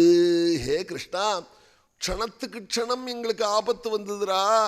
அந்த ஆபத்து வந்த சமயத்துலலாம் நீ பக்கத்தில் இல்லைன்னு சொன்னாங்க, நாங்கள் எங்கேருந்து அதுலேருந்து அந்த ஆபத்துலேருந்து மீண்டிருக்க முடியும்? லிஸ்ட்டு கொடுக்குறாள் என்னென்ன ஆபத்து எங்களுக்கு வந்தது அப்படின்னு சொல்லி. விஷான்மஹக்னே, இந்த துரியோதனாதிகள்லாம் என்ன பண்ணினாலாம், சின்ன வயசில் இந்த பாண்டவாள்லாம் வளர்றத பார்த்தாலாம். அதுவும் துரியோதனன் வந்து இந்த பீமசேனிடத்தில் ஒரு கண்ணா இருந்தான். இந்த பீமசேனன் பெருசா கிளம்புறான், இவனை முளையிலேயே கிள்ளணும்னு இவனை க்ளோஸ் பண்ணணும்னு சொல்லிவிட்டு சின்ன வயசுல நல்லா சாப்பாடு சாப்பிடுவான் பீமசேனன். அவனுக்கு என்ன பிடிக்குமோ அந்த ஐட்டத்தை பண்ணுடா அப்படின்னு சொன்னான் சமயக்காரால விட்டு. அந்த பீமசேனனுக்கு கொழக்கட்டைன்னா பிடிக்கும். அந்த கொழக்கட்டையில் இந்த பூர்ணம் இருக்குல்ல, இந்த பூர்ணத்தில் விஷத்தை வச்சு கலந்து நிறைய அண்டாவா பண்ணி அந்த பீமசேனனுக்கு கொடுத்தான். எல்லாத்தையும் சாப்பிட்டான் பீமசேனன். சாப்பிட்ட நாளைக்கும் அவனை எல்லாரும் என்ன பண்ணினா நேராக கொண்டு போய் தீர்த்தத்தில் கொண்டு போய் போட்டுவிட்டான். அவன் அப்படியே கிடுகிடுன்னு கீழே நாகலோகத்துக்கு போயிட்டானா. இங்கே குந்தி காணாதபடிக்கு தேடினாலாம். குந்தி பீமனை காணுவேன்னு சொல்லிவிட்டு ஹோன்னு காடெல்லாம் அலைஞ்சாள்னு சொன்னாள். பீமேதி பீமா பீமா பீமா பீமான்னு குழந்தை காணும்னாக்க சந்தோஷமாவா இருப்பா தாய். பீமேதி பீமேதி சதா வதந்தி வனானி சர்வாணி ததா சரந்தி. காடு முழுக்க தேடினாளாம் பீமா பீமா பீமான்னு. இந்த நாகலோகத்திலேருந்து இந்த பீமனுக்கு பரமாத்மா என்ன பண்ணினான், கோபாலன் ஒரு சின்ன ஹானி கூட வராதபடிக்கு, அவனுக்கு எந்த ஆபத்தும் வராதபடிக்கு நாகலோகத்திலேருந்து எல்லாருமா சேர்ந்துன்னு கொண்டு வந்து இந்த குந்தி நிலத்துல கொடுத்தாளாம். அப்படி ஒன்னொன்னுலேருந்தும் எனக்கு நீங்கள் காப்பாத்தினேளே மறக்க முடியுமான்னு சொல்லிவிட்டு பகவானை பார்த்து சொல்றாள். விஷான் மஹக்னே புருஷாத தர்ஷனாத் அசத் சபாயா வனவாச கிருச்சதா. அந்த அசத் சபையில திரௌபதியினுடைய புடவையை பிடிச்சி இழுத்து அவளை காப்பாத்தினையே, நீ இல்லைன்னு சொன்னாக்க அவளுடைய மானம் கப்பல் ஏறி பேருக்கு மேடா. கிருஷ்ணன் கடைசியில் வைகுண்டத்துக்கு போகும்பொழுது சொன்னானா, இந்த அவதாரம் எல்லாம் அழகாக முடிஞ்சுது, ஆனால் ஒரே ஒரு காரியம் மாத்திரம் அதை நினச்சா ரொம்ப வருத்தமாக இருக்குது அப்படின்னு சொன்னானா. என்ன வருத்தம் அப்படின்னு சொன்னால், புடவையை எல்லாரும் பிடிச்சி இழுத்துன்னு இருக்கான். இந்த திரௌபதியினுடைய புடவையே அந்த சபையில் மானத்தை போக்குறதுன்னு தீர்மானம் பண்ணி துரியோதனனும் துஷாசனும் இழுத்துன்னு இருக்கான். இந்த திரௌபதி என்ன பண்ணினா தன்னுடைய சக்தியினால தன்னை காவந்து பண்ணிக்க முடியும்னு நினைச்சா. ஒரே ஒரு முடிச்சு தான் பாக்கி இருக்கு, அது இழுத்தா இழுத்துன்னு சொன்னா மானம் போயிடும். அவன் என்ன பண்ணினாலாம், நம்மளை காவந்து பண்ணிக்கிறதுக்கு நமக்கு இனிமே சக்தி கிடையாது, பகவான் காவந்து பண்ணினாதான் உண்டு அப்படின்னுட்டு அந்த முடிச்சை விட்டு கையை தூக்கி விட்டான்னு சொன்னாள். வியாசாச்சாரியால் சொல்லும் பொழுது பகவான் என்ன சொல்றான் இங்கே கடைசியில் கிளம்புற சமயத்தில், வைகுண்டம் போகிற சமயத்தில் நான் என்ன பண்ணியிருக்கணும்னு சொன்னா, நிருசிம்மாவதாரத்தில் ஒரு தூண்லேருந்து வெளியில் எப்படி ஹிரண்யகசிபுவை என்னுடைய மடியில் போட்டுண்டு அவனுடைய மார்பை நகத்தினால பூரி அவனுடைய உடல்ல இருக்கிற கொடல்லாம் எடுத்து மாலையா போட்டுண்டேனோ, அதே மாதிரி அந்த பரம அசத்துக்கெல்லாம் நிறைந்த சபையில ஏதாவது ஒரு தூண்லேருந்து வெளியில அந்த துரியோதனனையும் துஷாசனையும் கொடலை உருவி மாலை போட்டுக்காதபடிக்கு போயிட்டேனே, இந்த ஜென்மாவே வியர்த்தமா போயிடுது அப்படின்னு சொன்னானாம் பரமாத்மா. என்ன கதறினாவ, என்ன கதறினா, ஹே கோவிந்தான்னு சொல்லிவிட்டு கூப்பிட்டாளே அவ. ஹா கிருஷ்ண துவாரகாவாசின் குவாசியாதவநந்தனாம் சங்கசக்கர கதாபாண துவாரகா நிலையாச்சுதாம் கோவிந்த புண்டரீகாட்சாம் ரட்சமாம் சரணாகதம். கத்தினாளாம். திரௌபதி பகவான் ருக்மிணியோட சொக்கட்டான் விளையாடின்னு இருக்கான். அவன் என்ன பண்ணினானா, அக்ஷயம் அப்படின்னு சொன்னானா. இவ கத்தினது காதில் விழுந்துடுத்து.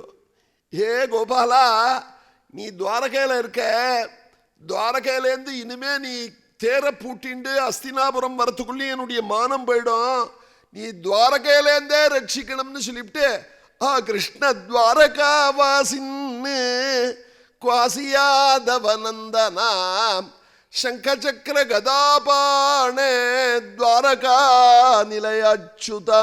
கதிரை நான் அழிக்கும் கோவிந்தான்னு சொன்ன சொல்லு இருக்கே, அப்படியே எனக்கு எப்படி இருக்கு அப்படின்னாக்க, பகவான் சொல்றான் கடைசியில் வைகுண்டத்துக்கு போகும்போது பெரிய கடன் பட்டிருக்கார் ஒருத்தர். ராத்திரி வேளையில் தூக்கம் வருமா அவருக்கு, தலகாணியில் வந்து படுத்துண்டு தலகாணியை தன்னுடைய கண்கள்லேருந்து வரக்கூடிய கண்ணீரை வந்து எப்படி பெருக்கி அந்த தலகாணியை நினைப்பரோ அது மாதிரி அந்த கோவிந்தான்னு சொன்ன சொல்லிருக்கே நான் கடன்பட்டுட்டேன் அவளுக்கு அப்படின்னு சொல்லிவிட்டு பகவான் சொன்னான். அப்படி பகவான் ஒரு ஆபத்து காலத்திலேருந்தும் என்னை நீ காவந்து பண்ணினேன்னு சொல்லிவிட்டு கடைசியில் கிளம்புற பொழுதோ பகவானை பார்த்து குந்தி சொன்னா, என்னப்பனே நீ ஒரு அனுகிரகம் பண்ணணும் அப்படின்னு சொன்னாள். வரன் ஏதாவது வேண்டுமானால் கேளுன்னு பகவான் சொல்கிறான். குந்தியை பார்த்து, பாண்டவாளுடைய தாயாரான குந்தியை பார்த்து அவன் என்ன சொன்னான்னாக்க, உலகத்தில் யாரும் கேட்காத வரன் கேட்கல. என்னப்பனே நீ சௌக்கியத்தை கொடுத்துட்ட, என் குழந்தைகளுக்கெல்லாம் ராஜ்யம் வந்துடுத்தோ, அந்த குழந்தைகளுடைய எதிர்காலம் பிரகாசமாக இருக்கு, அந்த குழந்தைகளுடைய சத்ருக்கள் எல்லாரும் போயிட்டாடா. ஆனால் நீ என்ன பண்ணணும்னா பழைய மாதிரி ஒரு நிமிஷத்துக்கும் ஆபத்தை கொடுக்கணும் அப்படின்னு சொல்லிவிட்டு பிரார்த்தனை பண்ணினேன். யாராவது பிரார்த்தனை பண்ணுவாள் பகவான் இடத்துல, அது வேணும் இது வேணும்னா கேட்பா. ஆனால் இந்த குந்தி கேட்ட மாதிரி யாரும் உலகத்தில் கேட்டது கிடையாது. விபதசந்து நஷ்யஸ்வத் தத்ர தத்ர ஜெகத்குரு, எனக்கு நிமிஷத்துக்கு நிமிஷம் நீ ஆபத்தை கொடுக்கணும். மனுஷாளுக்கு சௌக்கியத்தை கொடுத்தான் பகவான்னு சொன்னாக்க பகவானை நினைக்கிறத விட்டுடுவான். அதனால எனக்கு நீ சௌக்கியத்தை கொடுத்துட்ட, இனிமே உன்னை நான் நினைக்க மாட்டேன். நான் பாட்டுக்கு பாதாம் ஹல்வாவை சாப்பிட்டுண்டு ரவா ரோஸ்ட்டை சாப்பிட்டுண்டு நான் பாட்டுக்கு சௌக்கியமாக இருந்துருப்பேன். நான் சௌக்கியமாக இருந்தேன்னு சொன்னாக்க நீ நித்தியம் ஒரு க்ஷணத்துக்கு க்ஷணம் ஏற்கனவே ஆபத்து கொடுத்தியோ இல்லையா, இந்த ஆபத்தையே கொடு, இதுதான் எனக்கு வேண்டியது அப்படின்னு சொல்லிவிட்டு பகவான் சொன்னான். அதையும் தவிர என்னப்பனே, யாராரு பகவானுடைய நாமாவை சொல்லப்படாது அப்படின்னு சொல்லிவிட்டு ஒரு லிஸ்ட்டு கொடுக்குறா. இங்கே குந்தி பகவானை பார்த்து சொல்லும் பொழுது பகவானுடைய நாமாவை சொல்கிறதுக்கு யாருக்கெல்லாம் அருகதை கிடையாது, யாருக்கெல்லாம் கள்ளபிரானுடைய கோவிலுக்கு வரத்துக்கு அருகதை கிடையாதுன்னு சொல்லிவிட்டு சொல்கிறேன். தான் வசந்த ஜாதியில் பிறந்திருக்கிறேங்கிற திமிரு யாருக்கு இருக்கோ அவள் வந்து கள்ளபிரானை தரிசனம் பண்ணுறதுக்கு அருகதை கிடையாது. தான் பணக்காரங்கிற திமிரு யாருக்கு இருக்கோ அவள் வந்து கள்ளபிரானை வந்து தரிசனம் பண்ணுறதுக்கு அருகதை கிடையாது. தான் பெரிய ஒரு குடும்பத்தில் வந்து வசந்த குடும்பத்தில் பிறந்திருக்கேன்னு யார் நினைக்கிறாளோ அவளுக்கு வந்து கள்ளபிரானை தரிசனம் பண்ணுறதுக்கு அருகதை கிடையாது. யார் வசந்த படிப்பு தன்னிடத்தில் இருக்குன்னு சொல்லிவிட்டு நினைக்கிறாளோ அவளுக்கு பகவானை வந்து தரிசனம் பண்ணுறதுக்கு அருகதை கிடையாது. ஜன்மைஸ்வர்ய ஸ்ருத ஸ்ரீபிஹி ஏதமானமத புமானு நைவர்ஹதி அபிதாதும் வை த்வமகிஞ்சன கோச்சரம். இப்படி குந்தியானவள் ஸ்தோத்திரம் பண்ண பீஷ்மஸ்துதி சொல்றாள். பீஷ்மஸ்துதி புழைச்சு கிடந்து சொல்லுவோம். ராஜா பரீட்சித்தினுடைய ஜனனம்னு சொல்லிவிட்டு இன்னைக்கு போட்டிருக்கு. அதனால பரீட்சித் ஜனனத்தை வந்து இன்றைய தினம் உபசம்ஹாரம் பண்ணிவிட்டோம். அதை அந்த சரித்திரத்தோட பரீட்சித்து தன்னுடைய பிதாவான அபிமன்யு காலமானத்துக்கு அப்புறம் தான் பிறக்கிறான். அவன் கர்ப்பத்தில் இருக்கும் பொழுதே பிதாவை முழுங்கிட்டு தான் பிறக்கிறான்னு வச்சுக்கோங்களேன். அவனுக்கு ஒவ்வொருத்தருக்கும் ஒரு காரியத்தினால வந்து பகவான் இந்த பூமிக்கு அனுப்புகிறார். ஒவ்வொருத்தருக்கும் ஒரு காரியம் இருக்கும். ஒவ்வொருத்தரும் பொறுத்தையார பார்த்துட்டு அவ மாதிரி நம்ம இல்லையேங்கிற எண்ணமே வச்சுக்கவே வேண்டிய அவசியமே இல்லை. ஏன்னா இந்த பூமிக்கு ஒவ்வொருத்தரும் ஒரு காரியத்துக்காக வந்திருக்கா, ஒரு காரணத்துக்காக வந்திருக்கா. அவ மாதிரி இல்லை இவா மாதிரி இல்லைன்னு சொல்லிவிட்டு பொறுத்தையார பார்த்து கம்பேர் பண்ணிக்க வேண்டிய அவசியமே நமக்கு கிடையாது. பரீட்சித்து வந்து பிறந்தது என்னத்துக்காகனாக்கா அவன் அப்பாவோட சந்தோஷமாக இருக்கிறதுக்காக பிறக்கலை. இங்கே பாகவதம் கேட்கறதுக்காக ஒரு பக்தனை வந்து பகவான் ரட்சிச்சிருக்கான். அதனால் அதுக்காக தான் அவன் பிறந்திருக்கான்னு வச்சுக்கோங்களேன். அதனால் இந்த பரீட்சித்தினுடைய உற்பத்தியை வந்து வியாசாச்சாரியால் பாகவதத்தில் எழுதும் பொழுது பரீட்சித்து உத்திரையினுடைய கர்ப்பத்திலேருந்து வெளியில் வந்தானாம். வெளியில் வந்த நாழிக்கும் என்ன பண்ணினான்னு சொன்னாள். நாம் உள்ளுக்குள்ளே இருந்த பொழுது அஸ்வத்தாமா விட்ட பானத்தை எந்த பிரபு உள்ளே வந்து கர்ப்பத்துக்குள்ளே வந்து அந்த பொசுக்கல்லேருந்து நம்மளை காவந்து பண்ணினானோ அவன் யார் இருக்கா இங்கே, அவன் அந்த பேர் வழி இங்கே இருக்கானான்னு பரீட்சை பண்ணி பார்த்தானாம். ஒவ்வொருத்தராக வரவாளை பார்க்குறவா வரவாளெல்லாம். அதனால அவனுக்கு வந்து காரண பெயராக பரீட்சித்து அப்படின்னு பேரிட்டாள் அப்படின்னு சொன்னாள்.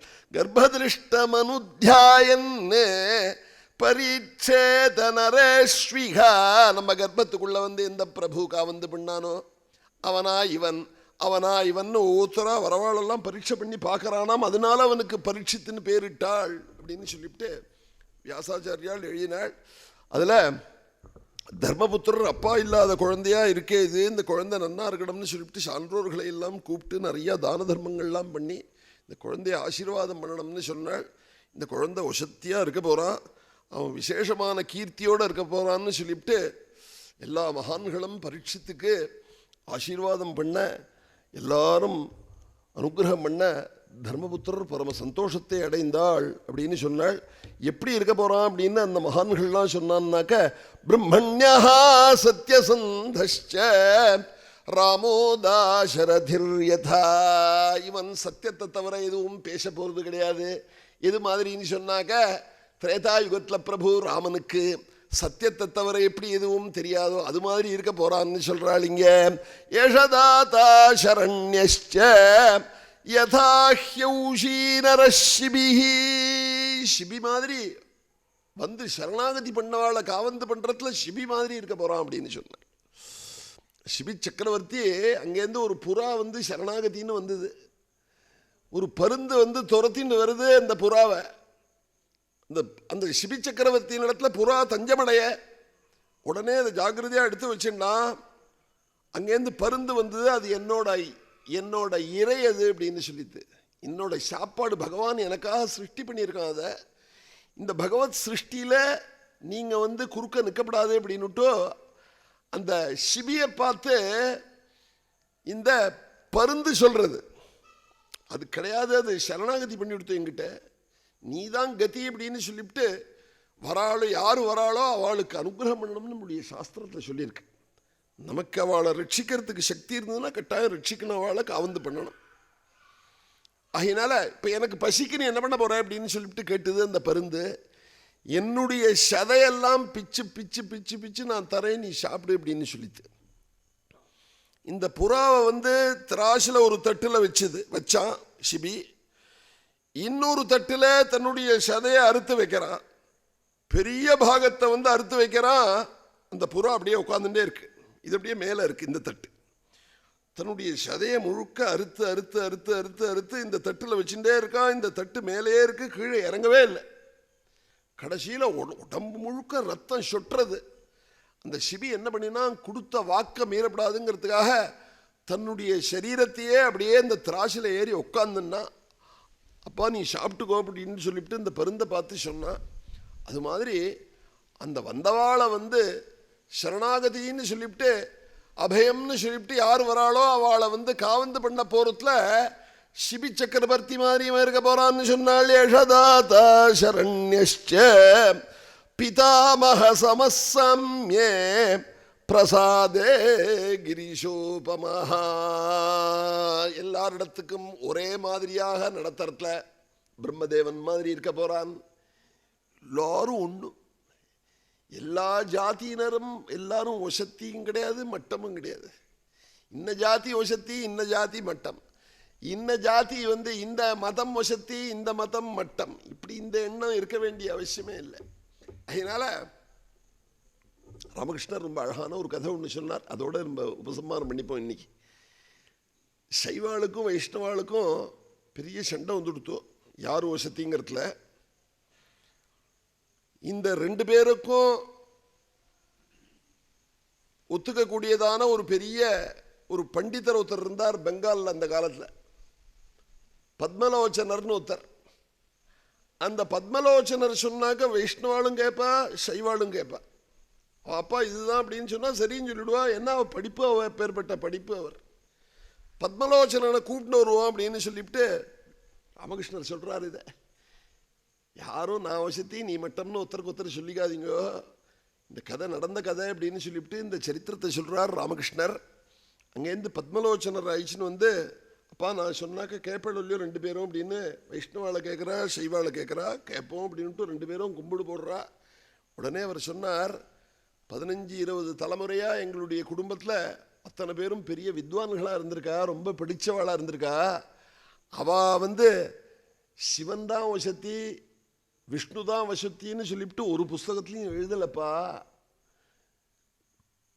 வைஷ்ணவாளை கூப்பிட்டார், சைவாளை கூப்பிட்டா 2 பேரும் உட்கார சொன்னா. சைவாளை கூப்பிட்டு கேட்டா, நீ பரமேஸ்வரனை பார்த்துருக்கியா அப்படின்னு கேட்டா, நான் பார்த்ததில்லை அப்படின்னு சொன்னா. ஸ்ரீ வைஷ்ணவாளை கூப்பிட்டா, அப்பா நீ விஷ்ணுவை பார்த்துருக்கியா அப்படின்னு கேட்டா, நான் பார்த்ததில்லை அப்படின்னு சொன்னா. நீ விஷ்ணுவை பார்த்ததில்லைங்கிற, நீ சிவனை பார்த்ததில்லைங்கிற, ஒருத்தனை பார்த்துருந்தா தானே அவன் ஒசத்தி மட்டம்னு நீ சொல்ல முடியும். நீ பார்க்காத வாழையே நீ ஒசத்தி மட்டம்னு நீ என்னமாடா சொல்கிறது அப்படின்னுட்டு பத்மலோச்சனர் சொன்னார். 2 தரப்பும் நமஸ்காரம் பண்ணிவிட்டு போயிடுத்து, கும்பிடு போட்டுவிட்டு போயிடுத்து அப்படின்ட்டு ராமகிருஷ்ணர் ஒரு கதையை சொல்கிறார். அதனால் அதையும் தவிர நம்மளை ஒசத்தியாக சொல்லிக்கிறது கூட தப்பு கிடையாது. புறத்தியார மட்டம்னு சொல்கிறது இருக்கே, அது ரொம்ப தப்பான காரியம். அதனால் எம்பத்தமும் சம்மதம், எல்லாரும் பகவானுடைய குழந்தைகள், யாரும் ஒசத்தி மட்டம் சொல்கிறதுக்கு இங்கே வந்தவா கிடையாது. அவாவா என்ன காரியம் உண்டோ அந்த காரியத்தை பார்த்துட்டு எல்லாரும் ஒத்துமையாக இருந்துட்டு எல்லா மதமும் சம்மதம்னு இருக்கிறதுக்காக நம்ம வந்தவா தான் இங்கேங்கிறத தீர்மானம் பண்ணிட்டு யாரையும் தப்பாக பேசாதபடிக்கு எல்லாரிடத்துலையும் பகவான் இருக்கான்ங்கிறத முக்கியமாக எல்லாரும் உணரணும். ராமகிருஷ்ணர் சொல்கிற ஒரு உபதேசத்துலேயே சொந்த உபதேசம் என்னதுன்னாக்க, நான் சாதனை பண்ணுற ஆரம்ப காலத்துலலாம் கண்ணை மூடினாதான் பகவான் உள்ளே தெரியவா அப்படின்னு நான் நினச்சின்னு கண்ணை மூடின்னு தியானம் பண்ணிட்டு இருந்தேன். அதுக்கப்புறம் நானும் கண்ணை மூடுறத விட்டுட்டேன். என்ன தீர்மானத்துக்கு வந்தேன்னு சொன்னாக்க, கண்ணை திறந்துட்டு தான் எல்லாரையும் பார்க்கணும், எல்லாரையும் பகவத் ஸ்வரூபமாக பார்க்கணும்னு எந்த க்ஷணம் நான் தீர்மானம் பண்ணினேனோ அந்த க்ஷணத்துலேருந்து நான் கண்ணை மூடிண்டு பகவானை தியானம் பண்ணணுங்கிறதையே நான் விட்டுட்டேன். நானும் கண்ணை மூடுறது கிடையாது. இந்த கல்கட்டாவில் தட்சிணேஸ்வரத்தில் யாராவது காளியை பார்க்கறதுக்காக கண்ணை மூடினான்னாக்கா, கண்ணை துறடா, அவன் எதிர்த்த மாதிரி பேசின்னு இருக்காடா, அவளோட பார்த்து பேசிடா, அவளோட எதுக்காடா கண்ணை மூடின்னு இங்கே உட்காந்துட்டு இருக்க, நேர வீட்டுக்கு போய் கண்ணை மூடிட்டு இங்கே பார்த்து அவளோட பேசினத்தை தியானம் பண்ணு அப்படின்னுட்டோ, இங்கே வரவாளியும் நான் கண்ணை மூட விட மாட்டேன், நானும் கண்ணை திறந்துன்னு தான் எல்லாரையும் பகவத் ஸ்வரூபமாக நான் பார்த்துட்டு இருக்கேன்னு சொல்லிவிட்டு ராமகிருஷ்ணர் சொல்கிறார். அதனால் மகான்கள்லாம் நமக்கு இந்த சரித்திரங்கள்லாம் கேட்கறதுக்கான முக்கியமான ஒரு காரணமே, பெரியவாள்லாம் இந்த சத்சங்கள்லாம் நடத்தினதுக்கான காரணமே மனசை பரிபக்குவப்படுத்திக்கணும். பகவானை தவிர நமக்கு வேறு கதி கிடையாது. அகங்காரம் மமகாரத்தெல்லாம் போக்கிக்கணுங்கிறதுக்காகவே இந்த சத்சங்கள்லாம் இந்தியெல்லாம் நடந்துட்டு இருந்தது. அப்படி சம்பிரதாயமாக நடந்துட்டு இருந்த இந்த சத்சங்கங்கள்லாம் சில ஊர்களில் தான் நடக்கிறது. பாக்கியம் உள்ளவா தான் கேட்குறா. அதனால் இந்த பரீட்சித்த பகவான் சிருஷ்டி பண்ணினதே இந்த பாகவதத்துக்காக தான்ங்கிற ஒரு சரித்திரத்தோடு இன்றைய தினம் உபசம்ஹாரமாறுது. இந்த சரித்திரத்தை சொல்கிறவா கேட்குறவா சொல்ல முடியா பின்னவா எல்லாருக்கும் நித்தியஸ்ரீ நித்தியமங்கலம் நித்திய கல்யாணத்தை அடையணும். அஷ்டலக்ஷ்மி சமிருத்தி ஆயுஷ் ஆரோக்கியம் ஆயுராரோக்கியம் அர்த்தாம்ச்ச போகாம்ச்சைவ அனுஷங்கிகான்னு சொல்லிவிட்டு சகல பாக்கியங்களும் கிடைக்கணும்னு சொல்லிவிட்டு இந்த வியாசபீடத்துலேருந்து இந்த லோகா சமஸ்தா சுகினோ பவந்துன்னு சொல்லிவிட்டு எல்லாரும் நன்னா இருக்கணும்னு மனப்பூர்வமாக பிரார்த்தனை பண்ணுறேன். கல்யாண ரூபாய கலௌ ஜனானாம் கல்யாணதாத்ரே கருணாசுதாப்தே கோபிகா ஜீவனஸ்மரணம். நமः பார்வதீபதயே. தென்னாடுடைய சிவனே போற்றி. வெற்றிவேல் முருகனுக்கு.